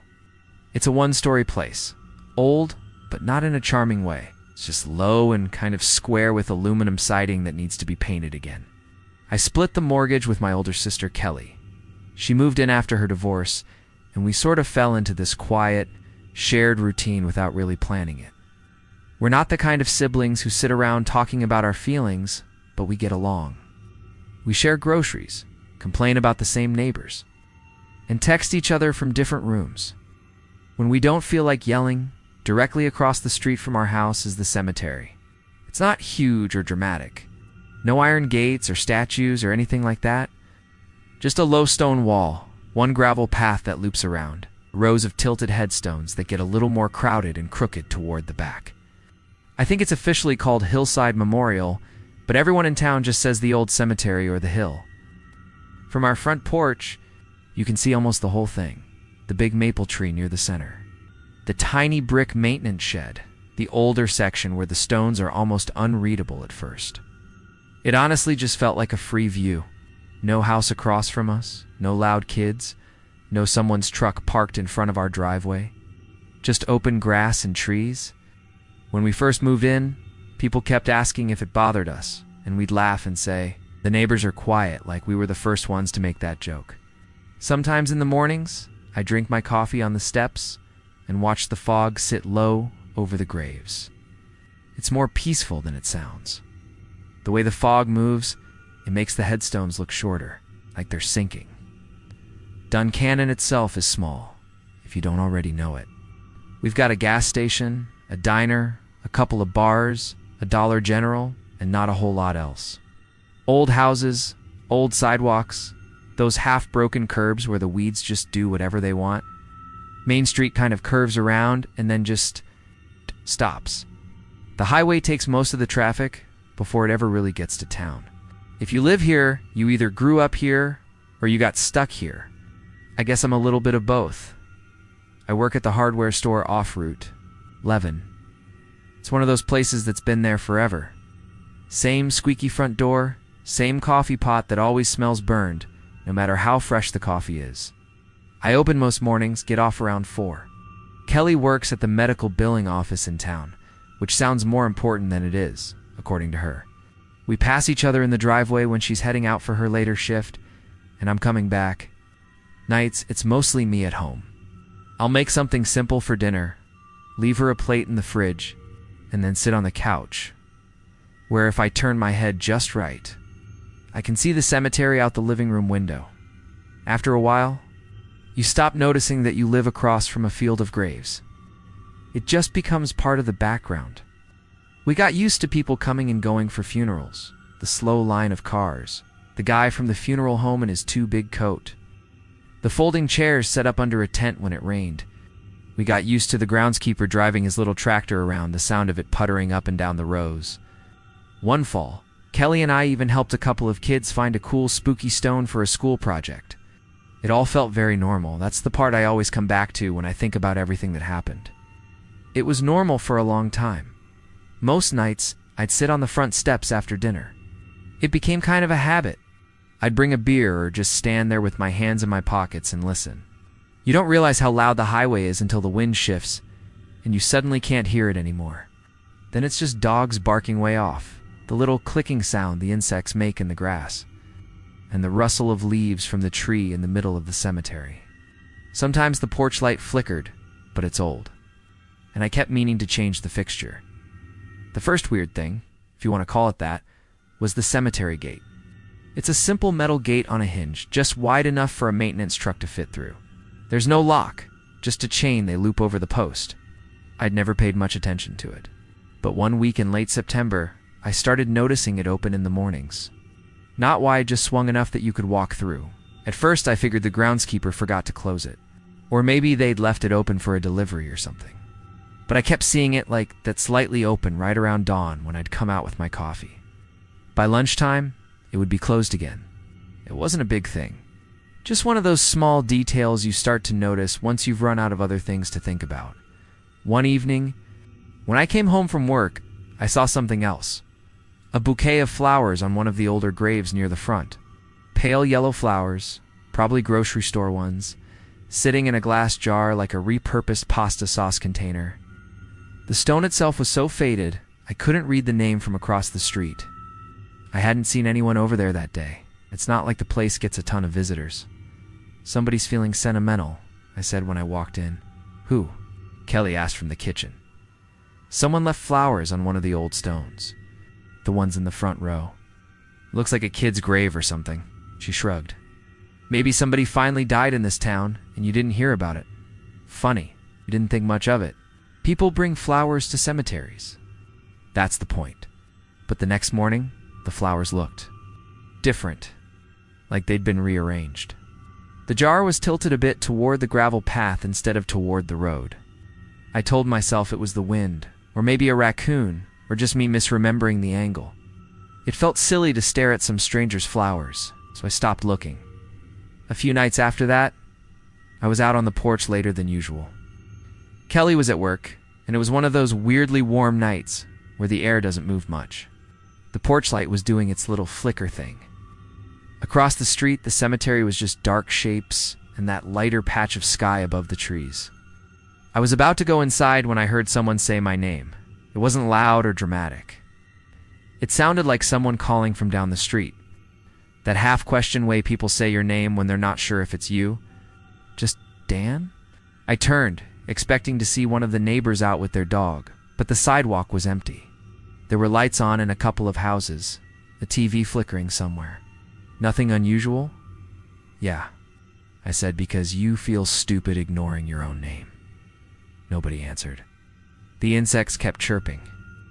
I waited a minute, then went back inside. I told myself it had been the TV or someone on the next block. You know how sound carries weird at night. I didn't mention it to Kelly. It didn't feel like a real thing, just a little glitch in the usual noise. But after that, I started hearing it more. Not every night. Just sometimes. When I was out there alone and the wind shifted a certain way. Dan. Always that same tone. Not shouting, Just close enough, like someone about to ask you a favor. A couple of times I answered out loud.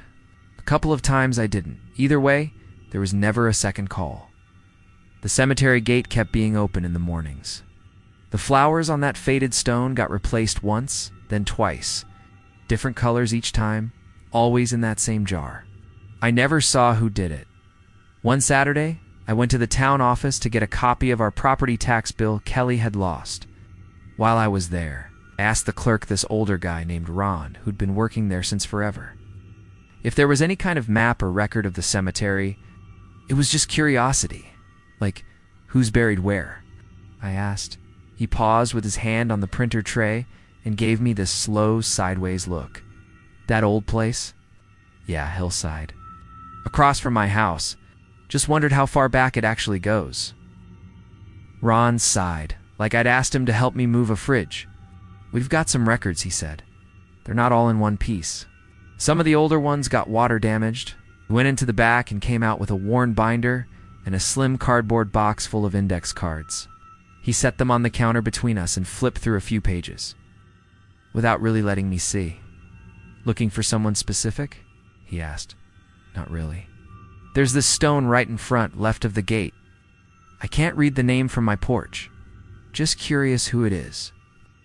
He frowned a little, like that information should be obvious to me. You can't just walk over and read it? Yeah, I mean, I could. I was just wondering about, how old that section is.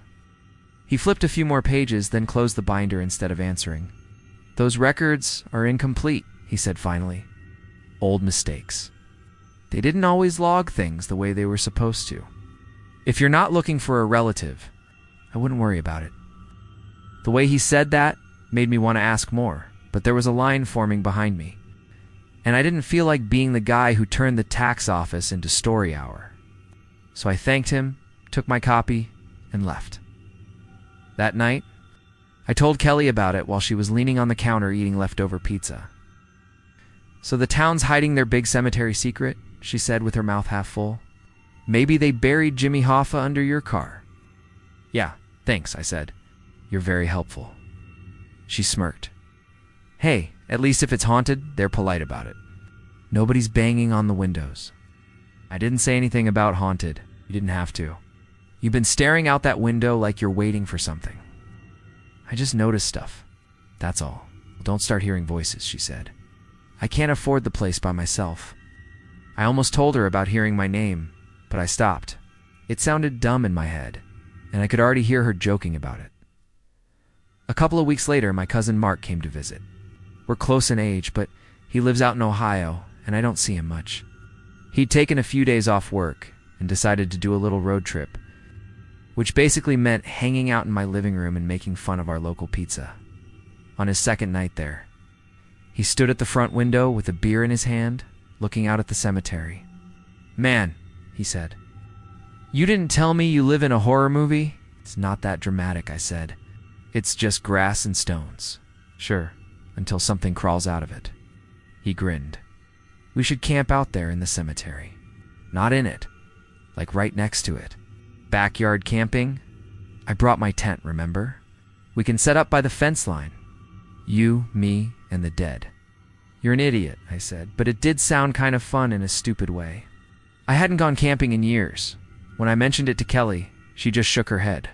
You two are children, she said. If the cops get called because you're creeping around the cemetery at midnight, I'm not bailing you out. You're staying on our side of the road, I said. Relax. Whatever. Don't tear up the yard. And if something drags you away, I'm selling your PlayStation. We picked a Friday night since I didn't have to work the next day. Around 9, Mark and I set up his small 2-person tent in the backyard. Near the low chain-link fence that separated our property from the narrow strip of brush, then the road, then the stone wall of the cemetery. It wasn't exactly wilderness. The air felt different out there in the dark. Cooler. The sounds of the highway were softer, and the cricket noise seemed louder. We brought out a couple of lawn chairs, a flashlight, and a cooler. Kelly stayed inside, occasionally texting us dumb messages like, "Enjoy being murdered by raccoons." From where we sat, we could see the cemetery gate straight ahead and the big maple tree just beyond it, rising up darker against the sky. The porch light glowed over our shoulders, flickering every now and then. "Okay, this is actually kind of creepy," Mark said eventually. "I like it. It's fine," I said, but I kept glancing at the tree. The way the streetlight down at the corner hit it, it threw this long shadow across the grass and over the gravel path. You don't really think about how tall a tree is until you're staring at the shape it makes at some point. The insects quieted down all at once. It happens sometimes. There'll be this sudden pause where the noise drops out like someone hit a switch. Mark noticed it too. Nature just muted itself," he said. "That's not weird at all. It comes back," I said. "They do that." "Sure," he said. "They just needed a break from singing the song of our doom." He was joking, but I could feel the hair on my arms standing up. The air felt thicker, like when a storm's about to roll in, except the sky was clear. It was Mark who saw it first. "Hey," he said quietly. "Do you see that? Behind the tree?" I followed his gaze. At first, it just looked like more shadow. The tree's trunk, the spread of its branches, the uneven line where the grass met the gravel. But after a second, I saw what he meant. There was a darker shape, just off to the right side of the trunk. Tall, narrow, too straight to be a branch. It almost looked like someone standing there, pressed up close to the tree, trying to stay hidden. "It's just the tree," I said automatically. "Or the shed behind it. The light's hitting it weird." "There's no shed behind that tree, dude. The shed's over there." He pointed farther back and left, where the low brick building sat, barely visible. "Look how it moves when we move." I shifted in my chair, leaning a little to the left, then to the right. The shadow behind the tree seemed to slide just a little too, like it was adjusting its angle. "Following us, it's probably just the streetlight in our heads," I said. "You're making it into something." "Okay, fun science experiment," Mark said. "Turn your head that way and don't move. I'm gonna walk." He stood up and walked a few steps across the yard. The darker shape seemed to lean very slightly, like someone peeking around a corner. I felt this cold feeling start in my stomach. "Stop," I said. "You're freaking yourself out. Or something's freaking us out," he said. His voice was still light, but he wasn't grinning anymore. "Get the flashlight." I picked up the flashlight from between our chairs, clicked it on, and pointed it at the tree. The beam cut across the road, flashed off the low wall, and lit the trunk in a dull, washed-out cone. The branches threw jagged shapes against the grass. For a second, the darker shape behind it stayed put. Then it moved. I don't know how else to describe it. It didn't step out or anything. It was more like the shadow stretched, lifted, and rushed forward all at once, swallowing its own edges, crossing the path and the road in this single, jerky slide. It came toward us, and then it was gone, like it had snapped out of existence just before it hit the fence at the same time. The porch motion like this separate, smaller fixture we'd installed near the back door clicked on behind us. The sudden extra light made everything jump into sharper focus. The chain link fence, the road, the wall, the tree, all perfectly normal. "No one there. Jesus Christ," Mark said, dropping back into his chair. "Did you see that? Tell me you saw that." "I'm not letting my brain do that alone." "I saw." "Something," I said. My mouth felt dry. I kept the flashlight pointed at the tree, even though I couldn't see anything that wasn't supposed to be there. It was probably just the beam shifting, or a car going by, or... "There was no car," he said. "And shadows don't rush toward you, like they're late for work." That thing moved. "We're tired," I said. "It's dark. Our eyes are doing that thing. It's just a trick." He laughed once, sharp. "Okay, man, sure. Trick of the light. Great trick." We sat there for a few more minutes, both of us pretending to be more relaxed than we were. The insects started up again, slowly at first and then all at once. The air felt less heavy. Eventually, Mark exhaled and shook his head. "I'm going inside," he said. "I'm suddenly aware that I enjoy walls," I said. "Yeah, okay." We left the tent up, but took the cooler and chairs inside. As we passed the back door, I noticed muddy prints on the concrete step. Just a couple of them, like someone had stood there with wet shoes. I almost pointed them out to Mark, but I stopped. We'd walked around the yard setting things up. We could have tracked something ourselves. Inside, with the TV on and the kitchen light bright and yellow, the whole thing already felt less real. When we tried to describe it to Kelly, we kept interrupting each other, arguing over small details: how tall the shadow seemed, how fast it moved, whether it leaned or slid. She rolled her eyes.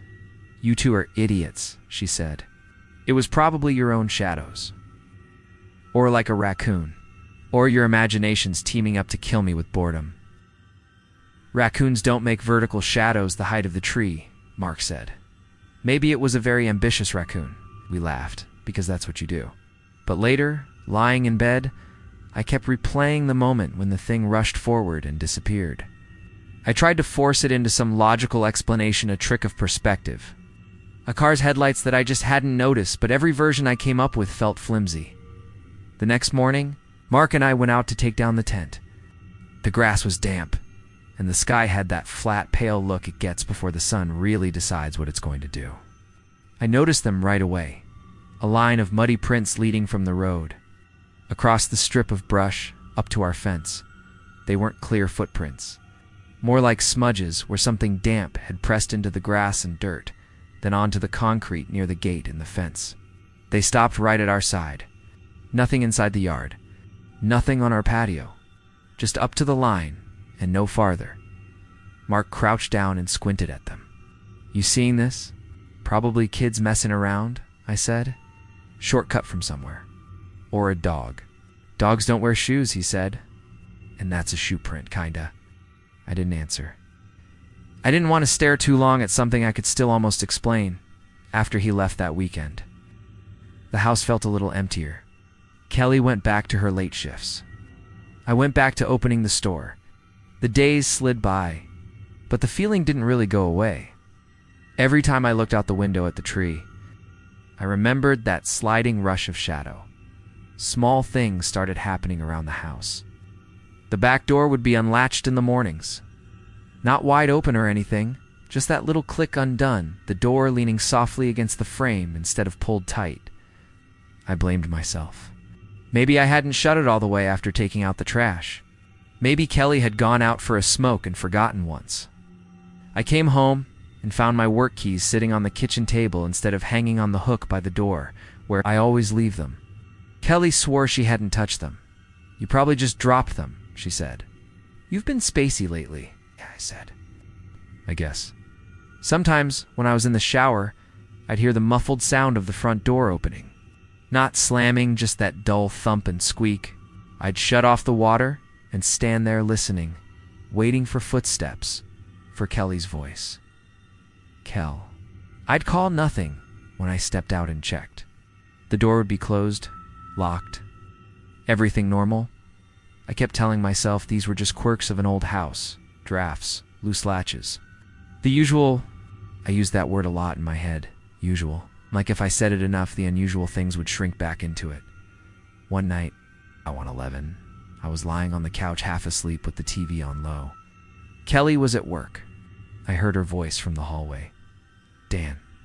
It was clear as anything. Not the distant, uncertain Dan. From outside, but right there, just past the living room doorway.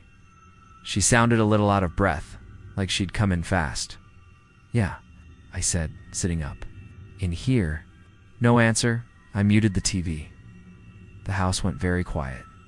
I waited, expecting her to pop her head around the corner and make some joke, but nothing happened. Eventually, I got up and checked the hall. The front door was locked. The kitchen was empty. Her keys weren't on the hook. I checked my phone. There was a text from her, sent 3 minutes earlier. "Running late, might have to stay over for overtime if they ask. Don't wait up."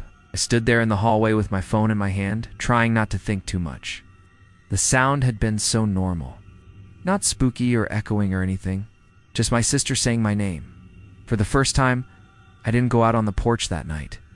I stayed inside, all the lights on, flipping channels until my eyes blurred. A few days later, I finally walked across the street to look at the old stone with the flowers. I don't know why I hadn't done it earlier. Some part of me liked it better from a distance. I guess. The ground in that front row dips a little, so you have to step down off the gravel path. The grass was damp and smelled like dirt and leaves. Up close, the stone was thinner than I'd thought, almost like a slate marker. The name was faint, but still readable if you squinted. Elias Mercer. 1879, 1913, there were no other details. No beloved father or anything like that. Just the name and dates. The jar of flowers was there again, this time with small white ones, maybe baby's breath. They looked fresh, not wilted at all. There was something about the name that tugged at me until it clicked. Later that afternoon, I dug through the drawer where we keep all the Random House papers' old warranties. Paint receipts, closing documents from when we bought the place together. In the middle of a stapled packet about property lines and easements, found it. The name Elias Mercer was typed in the section about previous owners. Same spelling. Same name as the stone. Next to it was a date, property transfer. 1915. 2 years after the death date on the grave, I stared at the dates longer than I needed to. There were a lot of possible explanations. Maybe he'd owned the land before he died, and the transfer was just the legal stuff catching up. Maybe it had passed through his estate. I don't know. There was probably some boring technical reason. Still, the combination of his name on the paper and his name on the stone, right there where I looked at it every day, made my chest feel tight. I went out to get the mail that evening and ran into Mrs. Abbott, our neighbor 2 houses down. She's in her 70s, one of those people who knows everyone's business without leaving her porch. She saw the paper in my hand and nodded toward the cemetery. Still nosing around about that old place? She asked. I hadn't realized she knew I'd gone to the town office. Word gets around, I guess. Just curious, I said. Found out one of the old owners is buried there? Or I think he is. Name matches. She pursed her lips. They don't always get those things lined up right, she said. Back then, they didn't keep records the way they should have. Yeah, that's what Ron said. I hesitated. Do you know anything about him? Elias Mercer. She shifted her weight, the mail tucked under her arm. I know enough to mind my own business, she said. And if you're smart, you'll do the same. It wasn't a threat. It sounded more like advice she'd rehearsed. It's like something she'd been told once and decided to pass on. I'm just trying to understand why his name is on my deed, I said. And his grave is right there, like he's still watching the place. Mrs. Abbott glanced past me at the house, then at the cemetery. Her eyes lingered on the big tree for a second. Those graves aren't what you think they are, she said quietly. Not all of them. Some of them are in the wrong places. Some of them are just markers without much under them. You live here long enough, you hear stories. What kind of stories? The wind picked up, moving her gray hair around her face. She shook her head. Doesn't matter, she said. You sleep across from them. That's close enough. No use digging things up, if you follow me. She started to walk away, then stopped and looked back over her shoulder. Get a better light on that porch, she added. Feels less lonely that way. That night, I stood at the window and watched the tree again. The porch light flickered, then steadied, as if it had hurt her. The gate was closed. The cemetery looked exactly the way it always did. I thought about the voice saying my name. The shadow behind the tree rushing forward and vanishing. The muddy prints stopping at our fence. The way the air went cold in the living room before the back door latch would be found open the next morning. There are logical explanations for all of it. Old wiring, loose hinges, overactive imagination. The human brain is good at patterns, even when there aren't any. I tell myself that all the time, but sometimes late.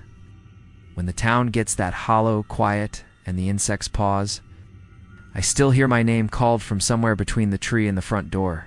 Not loud, just that steady, patient question, Dan. Most nights, I don't answer. I just stand there with my hand on the light switch, watching the dark space between the stones, waiting for something I can explain, and never quite getting it. I still keep the porch light on, facing the cemetery.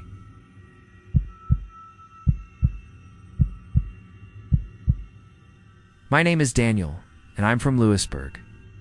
PNNSYLVANIAI. I rent a small 2-story house on a quiet street at the edge of town. If you stand on my front porch and lean on the railing, you look straight across the road at the cemetery. It's not big. Maybe a couple hundred stones. Some of them tilt a little. A lot of them are gray and soft around the edges, like chalk that got rained on for 100 years. I've lived here for 3 years now, and most days I don't even really notice it. It's just part of the view, like the grocery store parking lot or the river bridge. I live with my friend Mark. We went to college together and somehow never got around to not living together after. He works nights at the hospital. I work days at a hardware store off the main road. We're both pretty boring. We play video games, drink cheap beer, argue about whether the Eagles are cursed. That's about it. He likes to joke that the rent is cheap because of the front row seats to the boneyard. That's what he calls it. The Boney. My routine is simple. I open the store most mornings at 8. I bike there if the weather's decent. Drive if it's sleeting or stupid cold. After work, I come home, cook something basic, maybe sit on the porch for a bit if the air's not heavy. The cemetery is right across the street, separated by a cracked strip of road and a thin line of grass. There's a short stone wall waist high, and a metal gate in the middle that squeaks when people push it open. The gate never really bothered me. Sometimes high school kids cut through there, or an older couple does their evening walk among the stones. When I first moved in, my mom asked if it freaked me out. Sleeping right across from a cemetery? I told her no. People in there are quieter than the ones in apartment buildings. That's what I said, and it was true. At first, it was just peaceful. There's this big maple tree near the center of the cemetery, and in fall the leaves turn bright and then drift down over the stones. Sometimes in summer, I'd sit on the porch with a beer and just watch the fireflies thread themselves between the markers. Lewisburg itself is just one of those towns that seems stuck halfway between old and not quite modern. The houses are a little crooked, but taken care of. There's one main street with a diner, a pharmacy, a thrift store, and a small grocery where everyone talks too long in the aisles. In the evenings, you can hear kids yelling a few blocks away, and somebody's dog barking, and the railroad tracks humming farther out. Nothing dramatic. Just background noise. The cemetery fit into that. Old, small, a little overgrown in the back, where the groundskeeper's mower doesn't quite reach. Some days you smell cut grass and gas from his little tractor. Other days it's wet dirt and leaves after a rain. The wind runs through the trees and rattles the plastic flowers people stick into those green metal cones. It's quiet, but it's not dead, if that makes sense. It's just another part of town. Mark made way more jokes about it than I did. When we were moving in, he stood on the porch with a box of dishes and said, "If we ever get robbed, at least we know where the backup residents are." Stuff like that. He'd wave at the stones when we left for work. Once he stood at the front window and said, "Man, if anything weird is going to happen, it's going to happen right there," and pointed at the gate. But he always laughed when he said it, so it felt harmless for a while. Nothing weird happened at all. The first thing I noticed was the gate. It was late March. Still cold enough that you could see your breath if you exhaled hard. I was locking up the store, and the wind outside was sharp and fast, so I hurried to my car. When I pulled up to the house, the cemetery gate was wide open. That wasn't strange by itself. People used it all the time, but there was nobody there. No cars, no dog walkers, no one on the sidewalk. I didn't think much of it. I went inside, dropped my keys in the bowl by the door, and grabbed a soda from the fridge. When I came back to the front window a few minutes later, the gate was closed. I didn't see anyone touch it. I remember thinking maybe the wind did it, though the gate's heavy and likes to stick in the winter. I shrugged it off. Over the next couple of weeks, I started noticing it more. I get home around 6 most days. More often than not, I'd pull into the driveway and see the gate hanging open. By the time I'd emptied my pockets and wandered back to the front window, it'd be closed again. A few times I actually stood there and watched for someone to come out and shut it, figuring I'd just missed them all the other days. But nobody did. One second it was open, I'd turn away to hang up my coat or put down the mail, and the next second it wasn't. I told myself it was the wind. Or maybe there was a spring mechanism I hadn't noticed.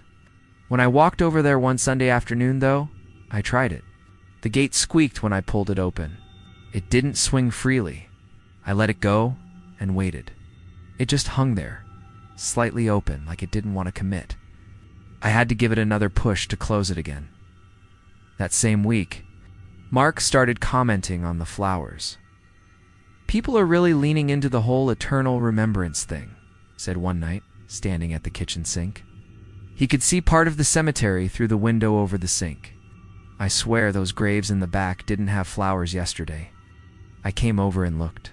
3 small headstones near the far right side had matching white flowers in front of them. Real ones, not the plastic kind. The stems were fresh and green, and the petals looked perfect. The kind you'd expect on a wedding table, not out here. Maybe you just didn't notice. I said, "Maybe," he said, but his voice sounded doubtful. "Or maybe we got a very stealthy florist in town." A few days later, I noticed more. I was getting into my car in the morning, and the air had that damp chill that sticks to your clothes. The grass across the road glistened from overnight frost. There, on one of the older graves near the tree, were red roses. 6 of them, all in a little glass jar. The stone was so worn, I could barely read the name. The death date looked like it ended in 89, but the rest was gone. The roses were bright and stiff, like they had been put there that morning. There weren't any footprints leading to or from that spot, just the slightly darker marks where the frost had melted around the grave. I checked the time and told myself someone must have come by earlier, maybe while I was showering.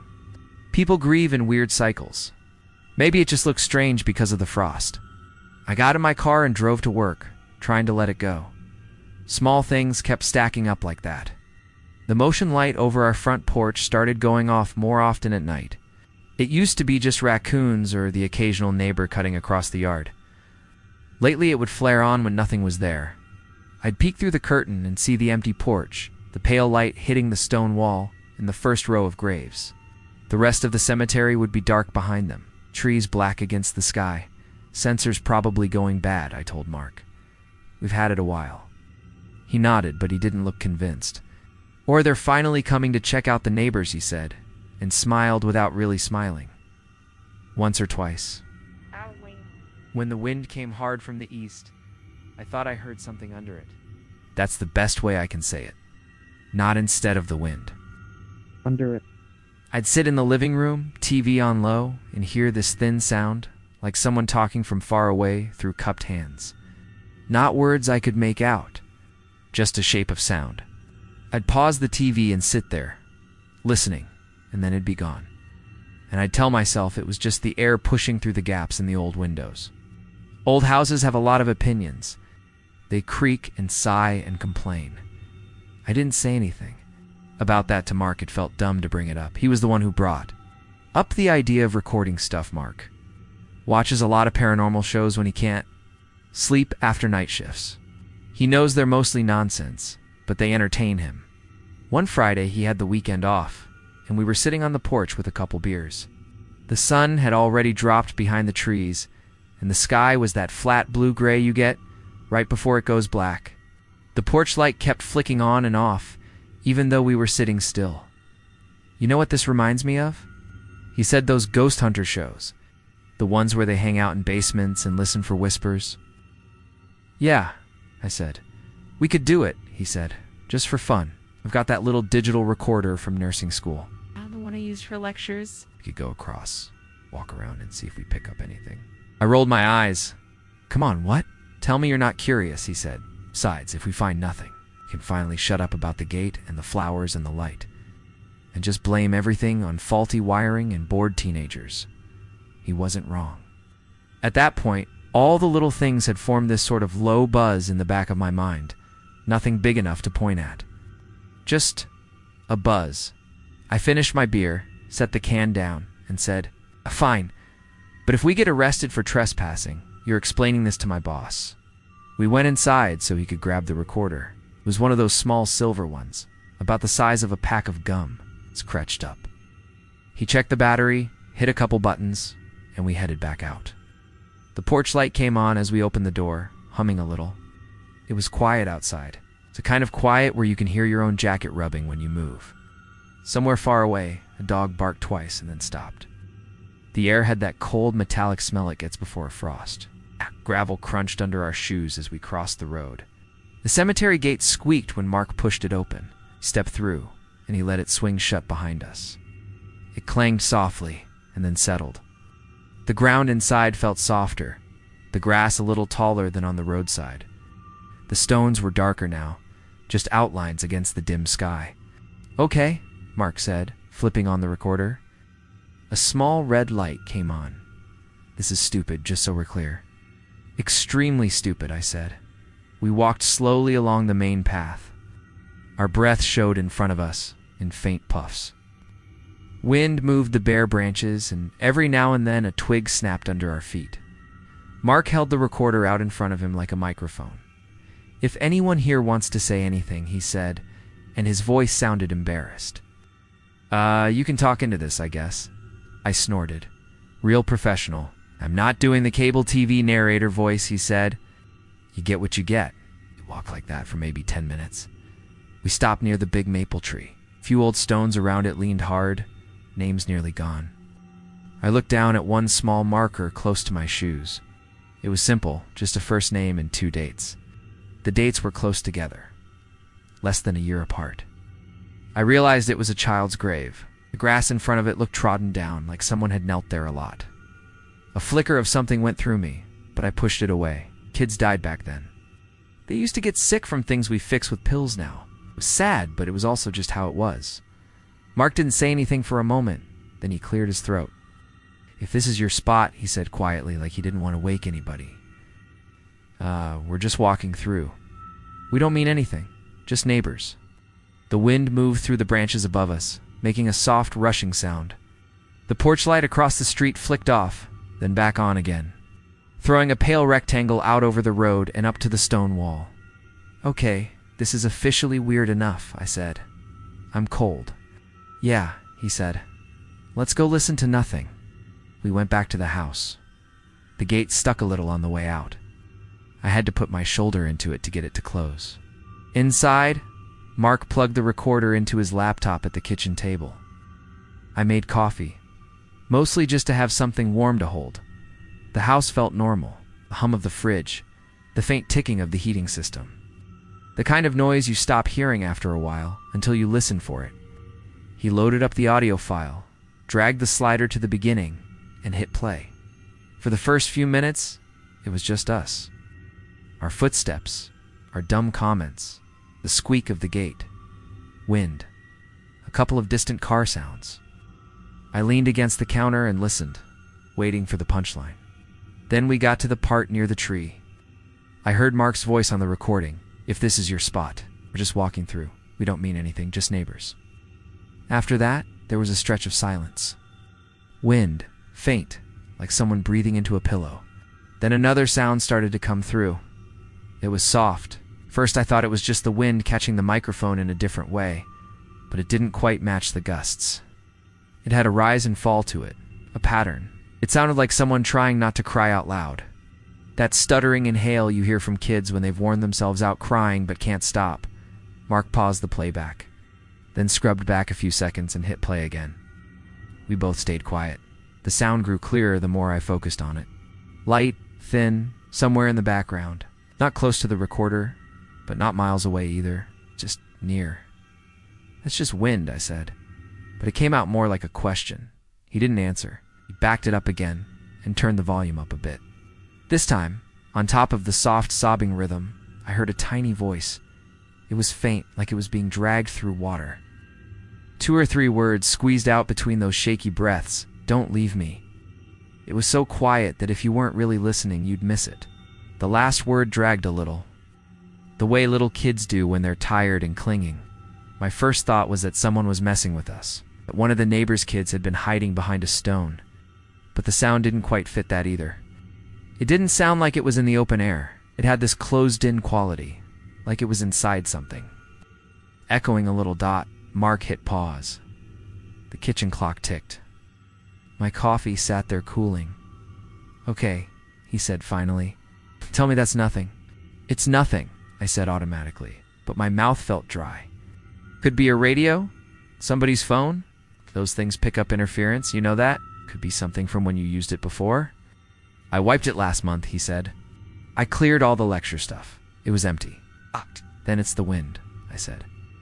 You ever hear how they say, if you listen hard enough, you can hear whatever you want in static? They've done studies on it. People hear patterns. Brains hate random noise. You scan for meaning, and eventually you find it. Yeah, he said, but he didn't sound convinced. Maybe. We played it again, and the little voice was still there. Same timing, same cracked, don't leave me. It felt less like hearing something new, and more like hearing something that had always been there, and now I couldn't unnotice it. We didn't talk much that night after that. Mark saved the file, closed the laptop, and said he was going to bed. I rinsed my mug and stood for a minute at the sink, staring out at the cemetery. The porch light had gone off again. The stones were just darker shapes against the dark ground. I told myself if I went out there right then, I'd find some totally normal explanation. A speaker someone left on. A baby monitor glitch. Kid hiding behind the tree, even though that didn't make any sense, but I didn't go. I turned off the kitchen light and went upstairs. Over the next week, little things started to feel more connected, even though I didn't want them to. The porch light got more sensitive, or at least that's what I called it in my head. It would click on at 2 or 3 in the morning, throwing its pale circle out toward the stones. I'd wake up, see that thin band of light under my bedroom door, and lie there staring at the ceiling, listening for footsteps in the hallway. I never heard any. Sometimes I'd hear that almost voice again when the wind picked up outside. Not a full phrase, just that same pattern of broken breaths. I'm sure some of that was in my head. Once you get a sound stuck in there, you can find it anywhere. One afternoon, I stopped by the clerk's desk at the little town hall, I told myself. I needed to check on property tax stuff, which was half true. While I was there, I asked about the cemetery. The clerk, a woman in her 50s with glasses on a chain, looked up at me over her paperwork. Why? She asked. Just curious, I said. Live across from it. Wondered how old it is. Who owns it and all that? She frowned a little, then turned to a shelf behind her and pulled down a thin binder. She flipped through the pages, scanning. Records say it's been there since at least 1890, she said. Family plots first, then town took it over. Why are you having trouble with kids going in there at night? No, I said. Nothing like that, it's quiet. Just, we noticed some fresh flowers on some of the older graves. Thought maybe there was an event we missed. Her mouth tightened briefly, like she'd almost said something else. People visit when they visit, she said. Courts don't track that. Right, I said. Any idea about the little gravestones near the big maple? The ones with just first names and dates? She closed the binder. Those are old, she said. Back when people didn't always have money for proper stones. A lot of epidemics back then. Diphtheria, scarlet fever. Kids got hit the worst, so they were from around here. I asked, she hesitated. Not always, she said. Sometimes the county took people in, orphans, the poorhouse, that kind of thing. They'd bury them out there if there was no family. You have records on them? I said. She shook her head. Some, not all. Paperwork wasn't great. Look, if you want to research local history, the library has a section. Her tone had shifted. Not rude, exactly. Just closed. I felt like I'd walked into a room I wasn't supposed to see. As I turned to go, she added, those graves aren't what you think they are. I stopped. What does that mean? She shuffled some papers. I mean, they're not like the new ones. You can't trace them the same way. Records are spotty. Don't go digging around out there in the dark is all I'm saying. People get ideas. I'm not planning on digging anything, I said. Good, she said, without looking up. That night, Mark came home from a late shift, looking exhausted. We were both in the kitchen again when he said, You want to hear something weirder? No, I said, but he kept going. I was at the nurse's station around 3, he said. Everything was quiet. I pulled up that audio file to show Amanda, the tech with the podcasts. Anyway, I played it through my headphones, and when it got to that part, the kid's voice, it sounded clearer. Clearer how? Like closer, he said. I swear it sounded like, don't leave me here. Like there was another word. But when I played it again, it went back to how it was. Just don't leave me. I checked the waveforms. Nothing changed. Didn't want to think about that. You were exhausted, I said. You misheard it. Plus, those hospital headphones are trash. He gave me a tired smile. Yeah, probably. We didn't play the file again for a while after that. The line between the cemetery and the house started to feel thinner, even if I didn't say it out loud. Small stuff around the house shifted. I'd leave my keys on the kitchen table, come back, and find them on the counter by the sink. Mark would swear he left his charger on the coffee table, and then find it on the back of the couch. Nothing huge. Nothing that couldn't be basic fourness. One afternoon, I came home to find muddy footprints in the front hallway. Small ones. Too small for either of us. They started just inside the front door, like someone had stepped in from outside. Then stopped halfway to the stairs and faded. There was no trail leading up to the porch. The mat outside was clean and dry.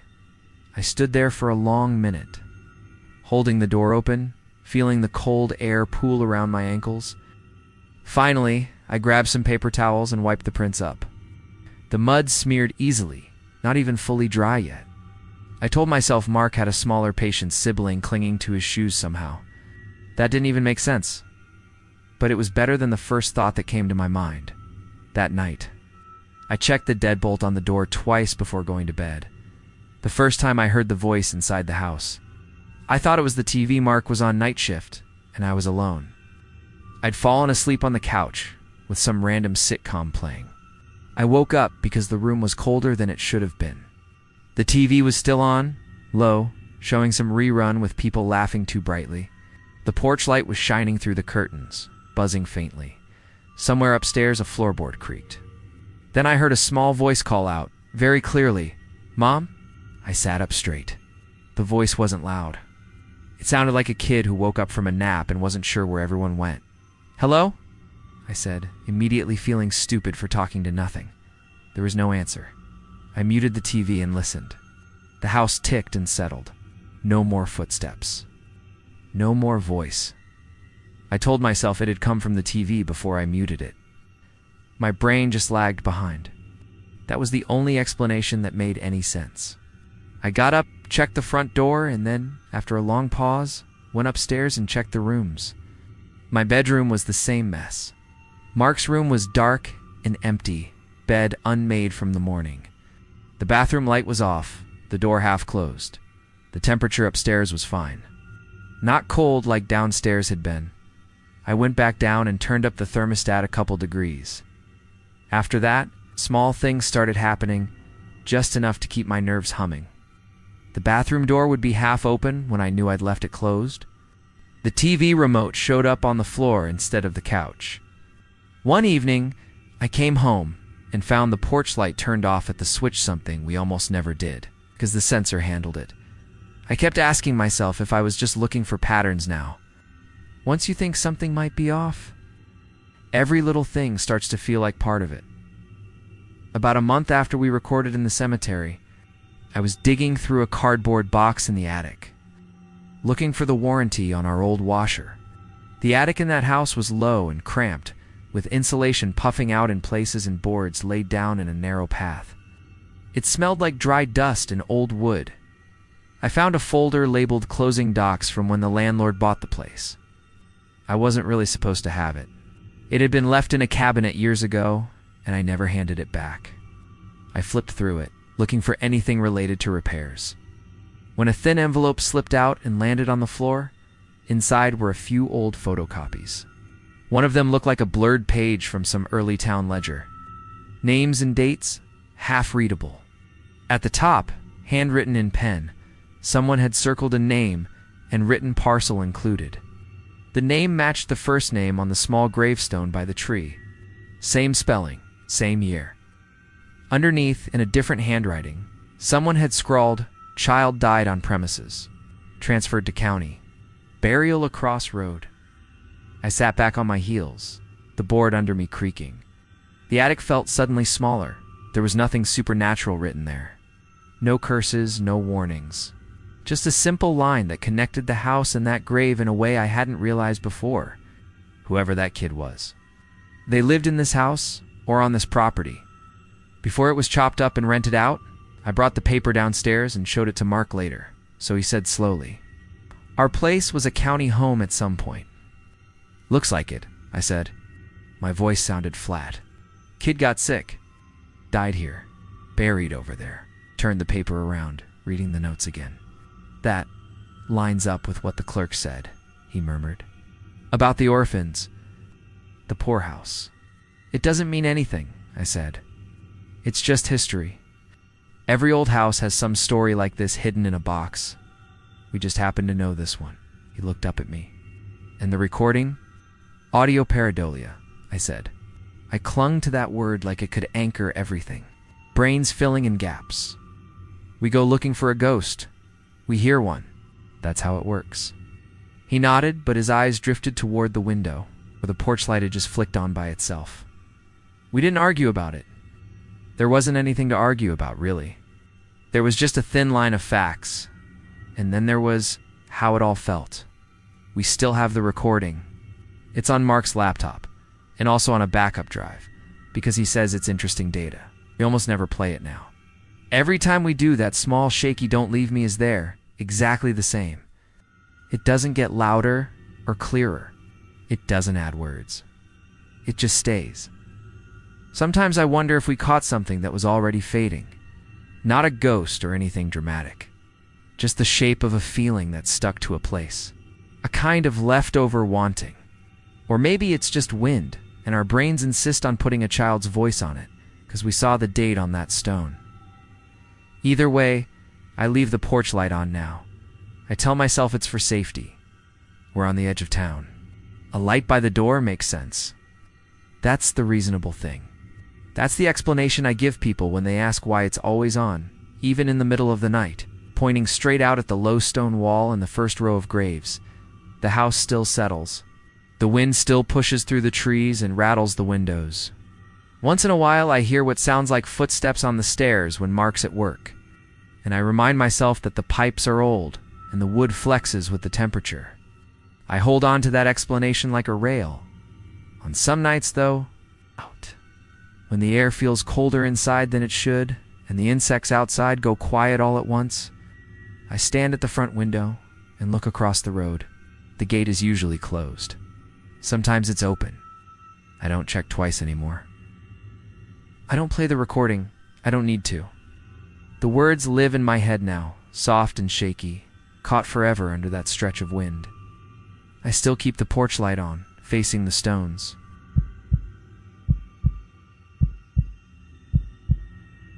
My name is Aaron, and I'm from Easton, Pennsylvania. I rent half of a small gray house on a hill at the edge of town. If you stand at our front window and look across the narrow road, you see the cemetery right away. The stone wall, the iron gate, then rows of old markers going up and down a slope.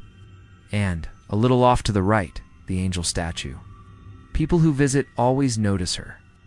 We usually just call it her, like she's a neighbor. I live there with my roommate, Kyle. He works at the grocery store off Route 248, mostly evenings. I work nights as the security guy for that cemetery. Grounds attendant on paper, but it's basically a guard with a flashlight and a checklist. It sounds creepy, but honestly it's just a job. Someone drives through once in a while, and kids hop the wall sometimes. But most nights, it's just me, the wind, and the stones. Our days are simple. Kyle gets up late, makes too much coffee, and leaves his mugs everywhere. I sleep in until early afternoon because of the night shift. I grab a shower, scroll my phone, maybe run an errand or two. We usually overlap in the evenings around 6 or 7. One of us cooks something basic: pasta, eggs, frozen pizza, and the other does dishes. Then he heads to the store. And I pull on my heavy work boots and jacket and cross the road to clock in. The cemetery never bothered me at first. If anything, it was kind of peaceful. It's small and old, tucked between the hill and a stand of maples and oaks. Some stones lean. Some names are worn smooth. There's a gravel loop road that winds through, just wide enough for one car. In summer, the air smells like cut grass and soil. In fall, it smells like wet leaves and a little bit of cold stone. The traffic noise drops off up there. You hear more crickets than cars. From our house, the angel sits just within view. She's about 6 feet tall, on a low pedestal, wings folded in, head slightly bowed, hands clasped around what might be a wreath or a bundle of flowers. The detail is kind of worn. She used to just be part of the background for me. I'd be washing dishes or eating cereal, glance up, and see her behind my own reflection in the glass. Porch light in front, cemetery behind. Normal. Easton itself is not exactly a big city. Once you get off the main roads, it feels small. Old brick houses, narrow streets, those little corner bars that never really close. Our part of town is quieter. A couple of duplexes, some single-family houses with porch swings. Half the people have lived there for decades, and the other half are renters like us, cycling in and out. There are dogs that bark whenever someone walks by, mailboxes that lean, porch lights that buzz and flicker when it's damp. My routine is steady. I leave the house around 8:45 p.m., cross the road, punch in at the small office just inside the gate, pick up my flashlight and log sheet. I do a first loop while there's still a bit of light left, just to see if anything looks off. After that, every hour or so, I walk the path again. Gravel under my boots, my breath visible in colder months, the wind moving through the trees. It's quiet work. You either get comfortable with that kind of quiet, or you quit. For me, it was just background noise for a long time. The first odd thing, if you want to call it that, was the gate. One morning, I finished my last walk of the night, logged everything as normal, locked up the little office, crossed home as the sky was going gray. The gate was shut and latched when I left. I remember the metal groan when I closed it. A couple hours later, when Kyle and I stepped outside to head to Wawa, the gate was standing open. Not all the way, just swung halfway toward the road. I told myself it was the wind. We get strong gusts up on that hill. The latch is old. With enough rattling, I figured it could have slipped loose. I walked over, checked it, and pushed the gate back in place. The hinges squealed. When it clicked shut, I jiggled it an extra second just to reassure myself. It felt solid. "Spooky cemetery stuff already," Kyle said, laughing. "You should get overtime for that." "Yeah, right," I said. "It's just the wind." After that, I started paying more attention, but nothing happened for a week or so. Just the usual. The office smelled like old paper and coffee. The porch light on our house blinked once in a while when it rained. Dogs barked from down the hill when I walked my rounds, then went quiet again. I slept fine. Then I noticed the flowers. There's a grave near the angel, off to her left. I'd never looked at it closely before. One night, my flashlight beam passed over it, and I saw a glass jar with fresh flowers stuck in the dirt, bright yellow and white. At first, I didn't think much of it. People leave things. It's a graveyard. But a few nights later, they were there again. I noticed because the flowers still looked fresh. No drooping, no browning edges. The jar had moved a bit, turned like someone had picked it up and set it back down. The stone itself is older, the name almost worn away. The date of death is early 1900s. I don't remember the exact year, but far enough back that I didn't expect regular visitors. I bent down, shined the light closer, and sniffed. They smelled like grocery store flowers. That faint floral detergent smell. I guessed someone was coming during the day when I was asleep. A distant relative? Or maybe someone who just liked that spot. "You see anyone bringing flowers?" I asked Kyle at breakfast the next afternoon. He shook his head, chewing his toast. "Nah, I don't really stare at the cemetery, man." "You do when you're high," I said. He grinned. "Okay, fair. But no. Maybe it's the grounds guy before you. Don't you have a day guy?" "We have a maintenance guy," I said. "Frank, he hates this place. I doubt he's out here arranging bouquets," well, Kyle said, shrugging. "Maybe they deliver." It was a dumb joke and we both laughed. It didn't feel like anything yet. Just a detail filed away in the back of my mind. Other little things started to stack up after that. The motion light by the office. Began tripping with no one there. I'd be halfway through my loop, maybe near the back fence, and I'd see it bloom on out of the corner of my eye. The bright circle would wash over the gate and the first few rows of stones. By the time I got back around, No car had passed. No person was waiting by the door. Just moths and the hum of the fixture. I blamed raccoons, or maybe branches moving in a certain way. The sensor's old. You tap the housing, and it buzzes, and the light flickers before it's at us. One night, as I walked past the angel, I heard what sounded like someone saying my name. Just one soft Aaron, behind me around the level of my shoulder. I turned, beams swinging over stones and trees. No one. The wind moved through the branches, and a dry leaf scraped my jacket. I told myself it was that a leaf, a trick of sound. If you're alone in a place long enough, your brain will feed you its own voice back at you. Still, I picked up my pace a little. Around this time, I started to notice the angel more. Not in a dramatic way. I'd just look up from the office window during my break and see her through the gate, the pale shape against the darker trees. It was like she'd moved closer. Even though I knew she hadn't, that's just what happens when you become aware of something. It comes forward. Sharper. Then one evening, standing at our front window with a mug of coffee, I realized she looked off. I thought she faced the road more, I said. Kyle glanced up from his phone. Who? The angel. Doesn't she usually face straight out? Like toward us, and the street. He squinted through the glass. Dude, I don't know. She's a statue. I haven't been measuring her. I almost dropped it there. But as we talked, I had this nagging memory of seeing her profile when I'd walked in from work. As if she used to be turned more toward the main path. Now, from where we stood, her body seemed angled just a little more toward our house. It could have been the way the porch light hit her, or the fact that I was finally paying attention. It's the angle, Kyle said. You're just looking from higher up here. She's not moving, man. Yeah, I said. I know. It sounds stupid even saying it now, but that was the first time I honestly thought the words, what if she is? A few days later, I went looking for her record. The office has a battered metal file cabinet with old maps and plot records. If a family calls, we can tell them where a relative is buried.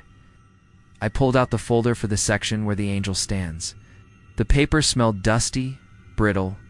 Names were typed on thin cards. Some had notes in blue ink. I found the grave with the faded name and the flowers. I found the 2 stones on either side of it. But when I looked for the angel's base, there's a family name carved there. Tooth a card for that plot was missing. The numbers skipped. 1, 2, 4, 5. No 3. I went through the drawer twice. Then I checked a second time a week later, thinking maybe I'd been tired. Same thing. An empty space where the card should have been. Maybe we lost it, Frank said when I asked him. He was stacking bags of salt near the door, his breath cloudy in the cold air. Or maybe it never existed. These records are a mess. Shouldn't there be something? I said. Some note. There's a whole statue. It's an old place, he said. Stuff gets moved around. Don't worry about it. He didn't meet my eyes when he said it. His tone wasn't mean, just final, like he didn't want to be involved. A few days after that, when I dropped off the property log at the small administrative office downtown, I asked the clerk there too. Her name's Marcy. She's maybe in her 50s. Always in cardigans. Always chewing gum. Do you happen to know anything about the angel statue up at Ridgeview? I asked, setting the folder on the counter. She kept flipping through some papers. Which one? The big one by the front section, I said. Near the older graves? She paused just a second too long, then picked up a pen. Those graves aren't what you think they are, she said, almost under her breath. I thought I'd heard her wrong. Sorry, what? She shook her head. Some of those older plots were moved when they redid the road. Long time ago. People got upset. There were lawsuits. They don't like us talking about it. Moved where? Shuffled the papers in front of her like she'd suddenly remembered she was behind on something. I don't have all the details. If you're doing your job and nobody's causing trouble, that's what matters, right? I guess I said. She smiled without looking up. You don't need to worry about the statues, honey. Just make sure the kids don't spray paint them. That should have been nothing. Just a weird little exchange with a town clerk.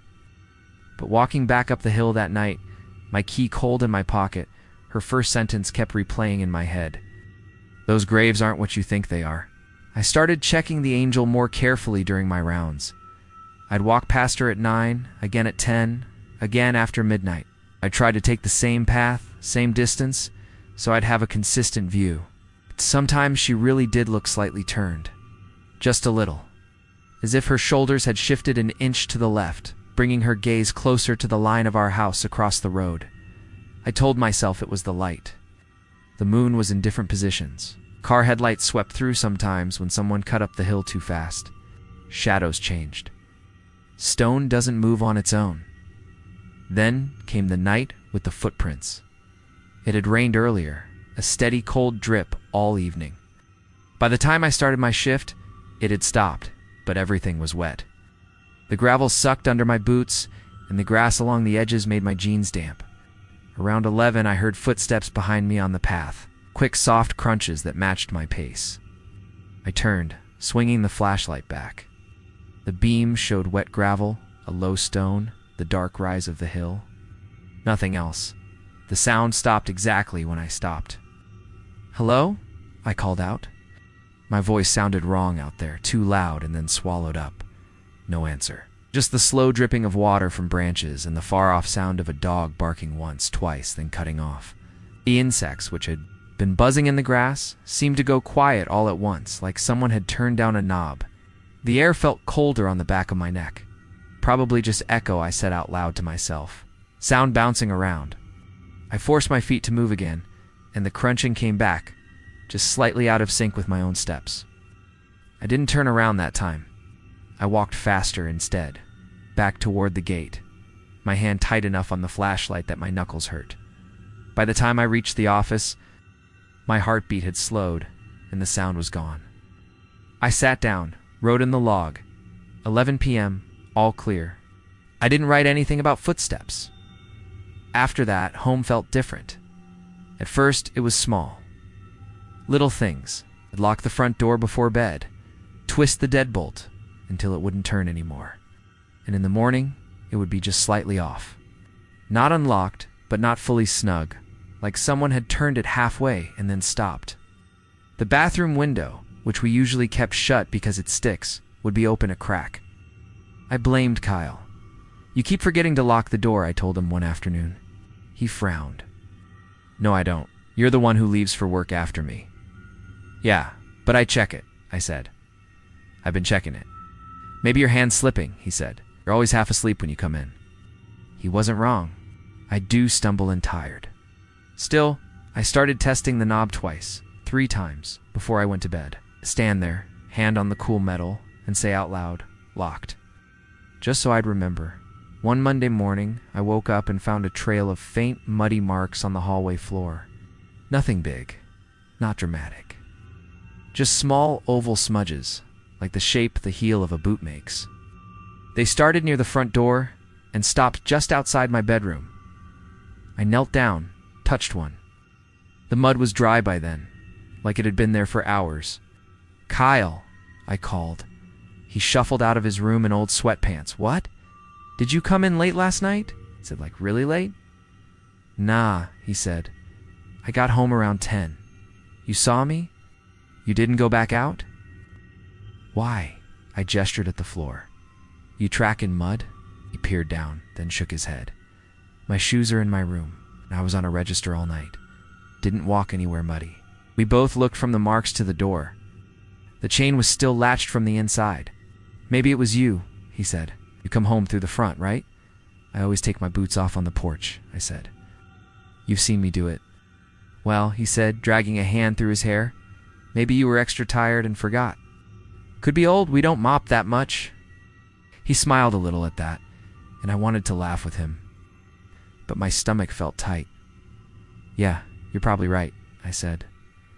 That evening, while he was at work, I stepped out on the porch and looked across the road. The angel was in full view. In the dusk light, she seemed to be staring directly at our front door. Our porch light flickered. It does that sometimes, but it chose that moment to buzz and blink, going off for a second before snapping back on. In that gap, with my eyes adjusting, I could still see the pale outline of the statue across the dark road. Like my brain had filled in where the light left off. I went back inside and closed the door. Later that week, I was standing at the kitchen sink, rinsing a plate, when I heard Kyle call my name. Aaron. His voice came from the living room, casual. I could hear the TV murmuring in the background along with it. "Yeah," said, drying my hands. "What's up?" No answer. I walked into the living room, still rubbing the plate with the towel. The TV was off. The couch was empty. Kyle's door was half open. His room was dark. I checked my phone. There was a text from him from 10 minutes earlier, running late. Manager asked me to stay and close. I stood there for a long second, listening. The house felt narrow and hollow around me. The fridge hummed. Pipes shifted in the walls. Outside, a car rolled past, tires whispering on the damp pavement. From somewhere far off down the hill, a dog barked, then stopped. I told myself I'd imagined it. Maybe I'd replayed an old moment in my head. Maybe I'd heard the TV from next door. Sound carries in strange ways in these old houses. Still, I slept with my bedroom door closed that night, which I almost never do. The next shift I worked, I decided I was going to settle the angel thing in my head. No more vague impressions. I brought a small notebook and sketched a little map of the front section of the cemetery during my first loop. I drew the gate, the office, the gravel road, and her pedestal. I marked a line from her to our house, using the road as a guide. An hour later, I checked again, same position. The line in my notebook still matched what I was seeing. I felt stupid, but weirdly relieved. Around 2 in the morning, I did my last full round. By then, the sky was clear. Stars were sharp, the kind you only see when the air is cold and dry. The wind had calmed, and the insects were mostly quiet. My boots crunched on the gravel, steady and even. As I came up toward the angel, I heard a car approach on the road below, its engine low. Headlights swept through the iron bars of the gate, throwing long shadows over the stones. For a second, the angel's face lit up bright white, and I swear I saw her eyes glint.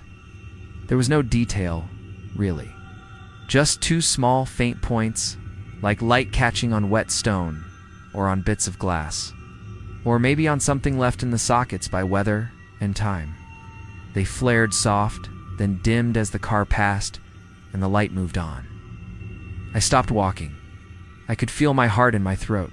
The statue didn't move. Her hands were still folded. Her head was still bowed. The folds of her dress still hung in the same worn lines. The air felt suddenly colder around my arms, like I'd walked into a pocket of shade. "Reflection," I said quietly to myself. That's all.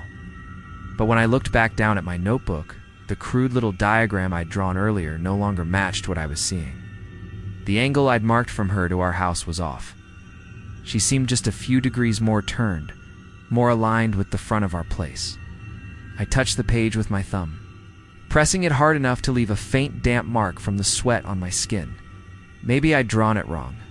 Maybe I'd been careless in the morning, back at the house. I spread my lease out on the kitchen table while Kyle made coffee. The lease is old. The landlord never bothered updating the template. It still lists the property as Caretaker's Cottage, Ridgeview Cemetery. "I didn't know this was a caretaker's place," Kyle said, leaning over the paper. "Yeah," I said. "Guess so." There was another name on the old attached paperwork, barely legible under the carbon copy lines. I looked closer and realized it matched one of the worn stones near the angel. Same last name.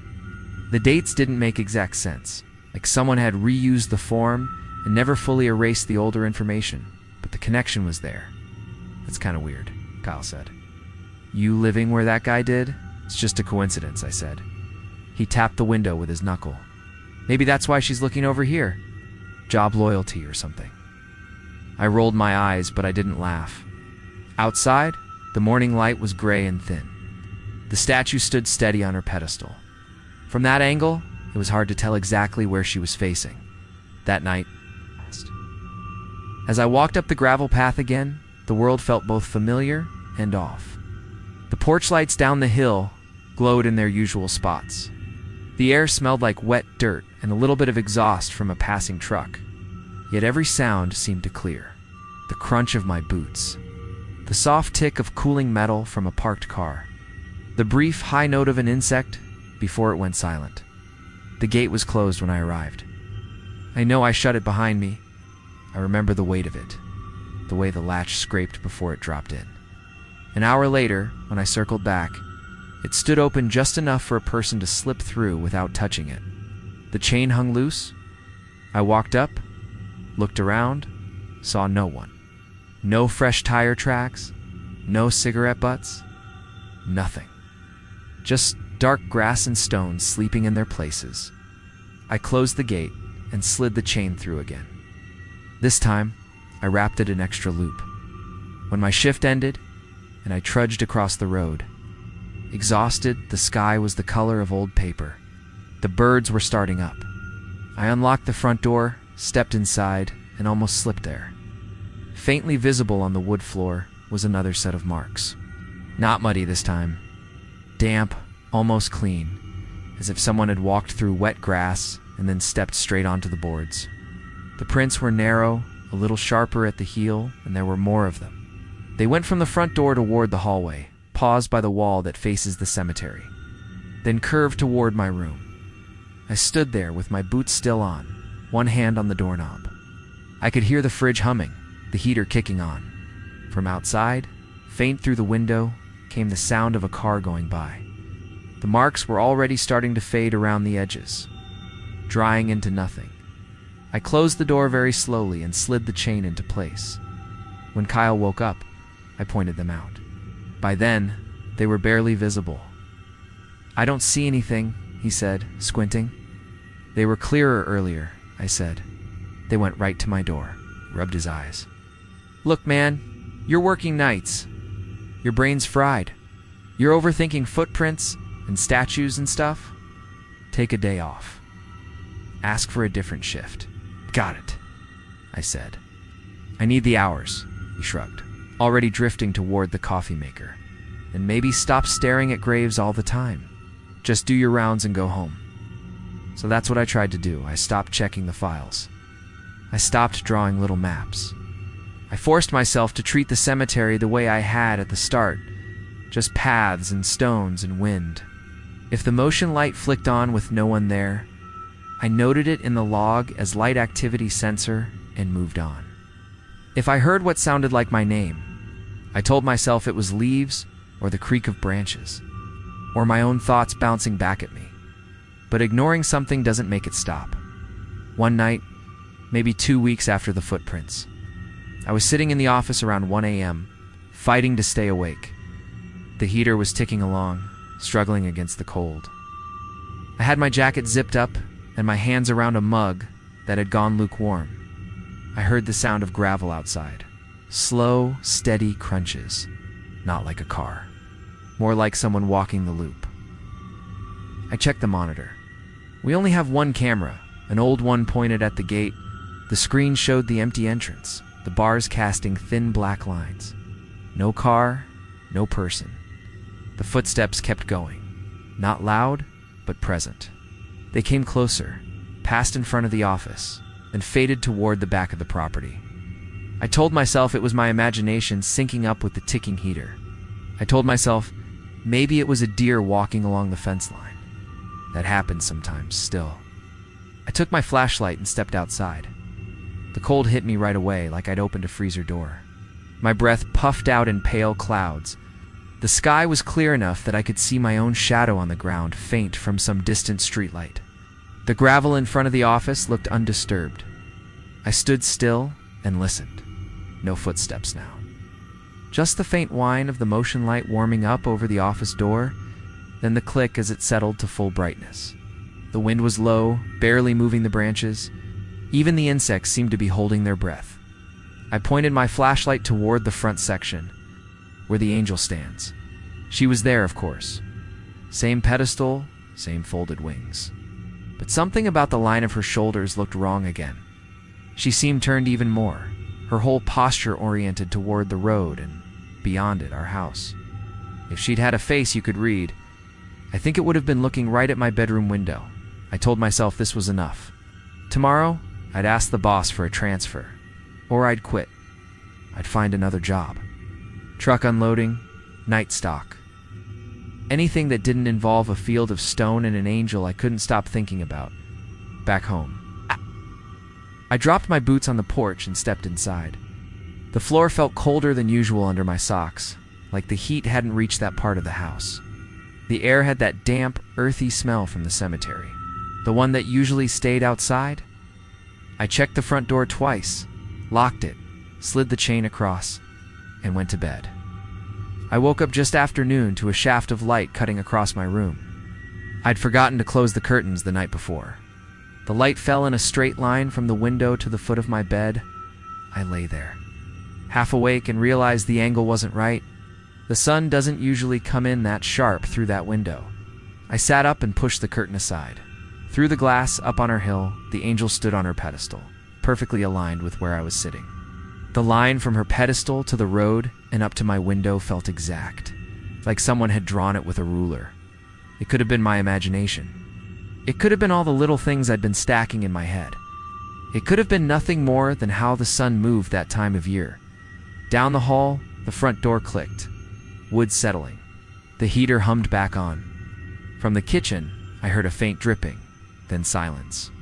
As if someone had just shut off the tap, I waited, listening for Kyle, but the apartment stayed quiet. Sometimes, when I'm up too late now, I sit on the edge of my bed and listen to the house breathe, the creaks, the faint knocks in the pipes, the soft rattle of the old windows in their frames. Every little sound has a normal reason. Houses just do that. Cemeteries just settle. Statues don't move. I keep telling myself that. I still keep the curtains closed on the bedroom window that faces her.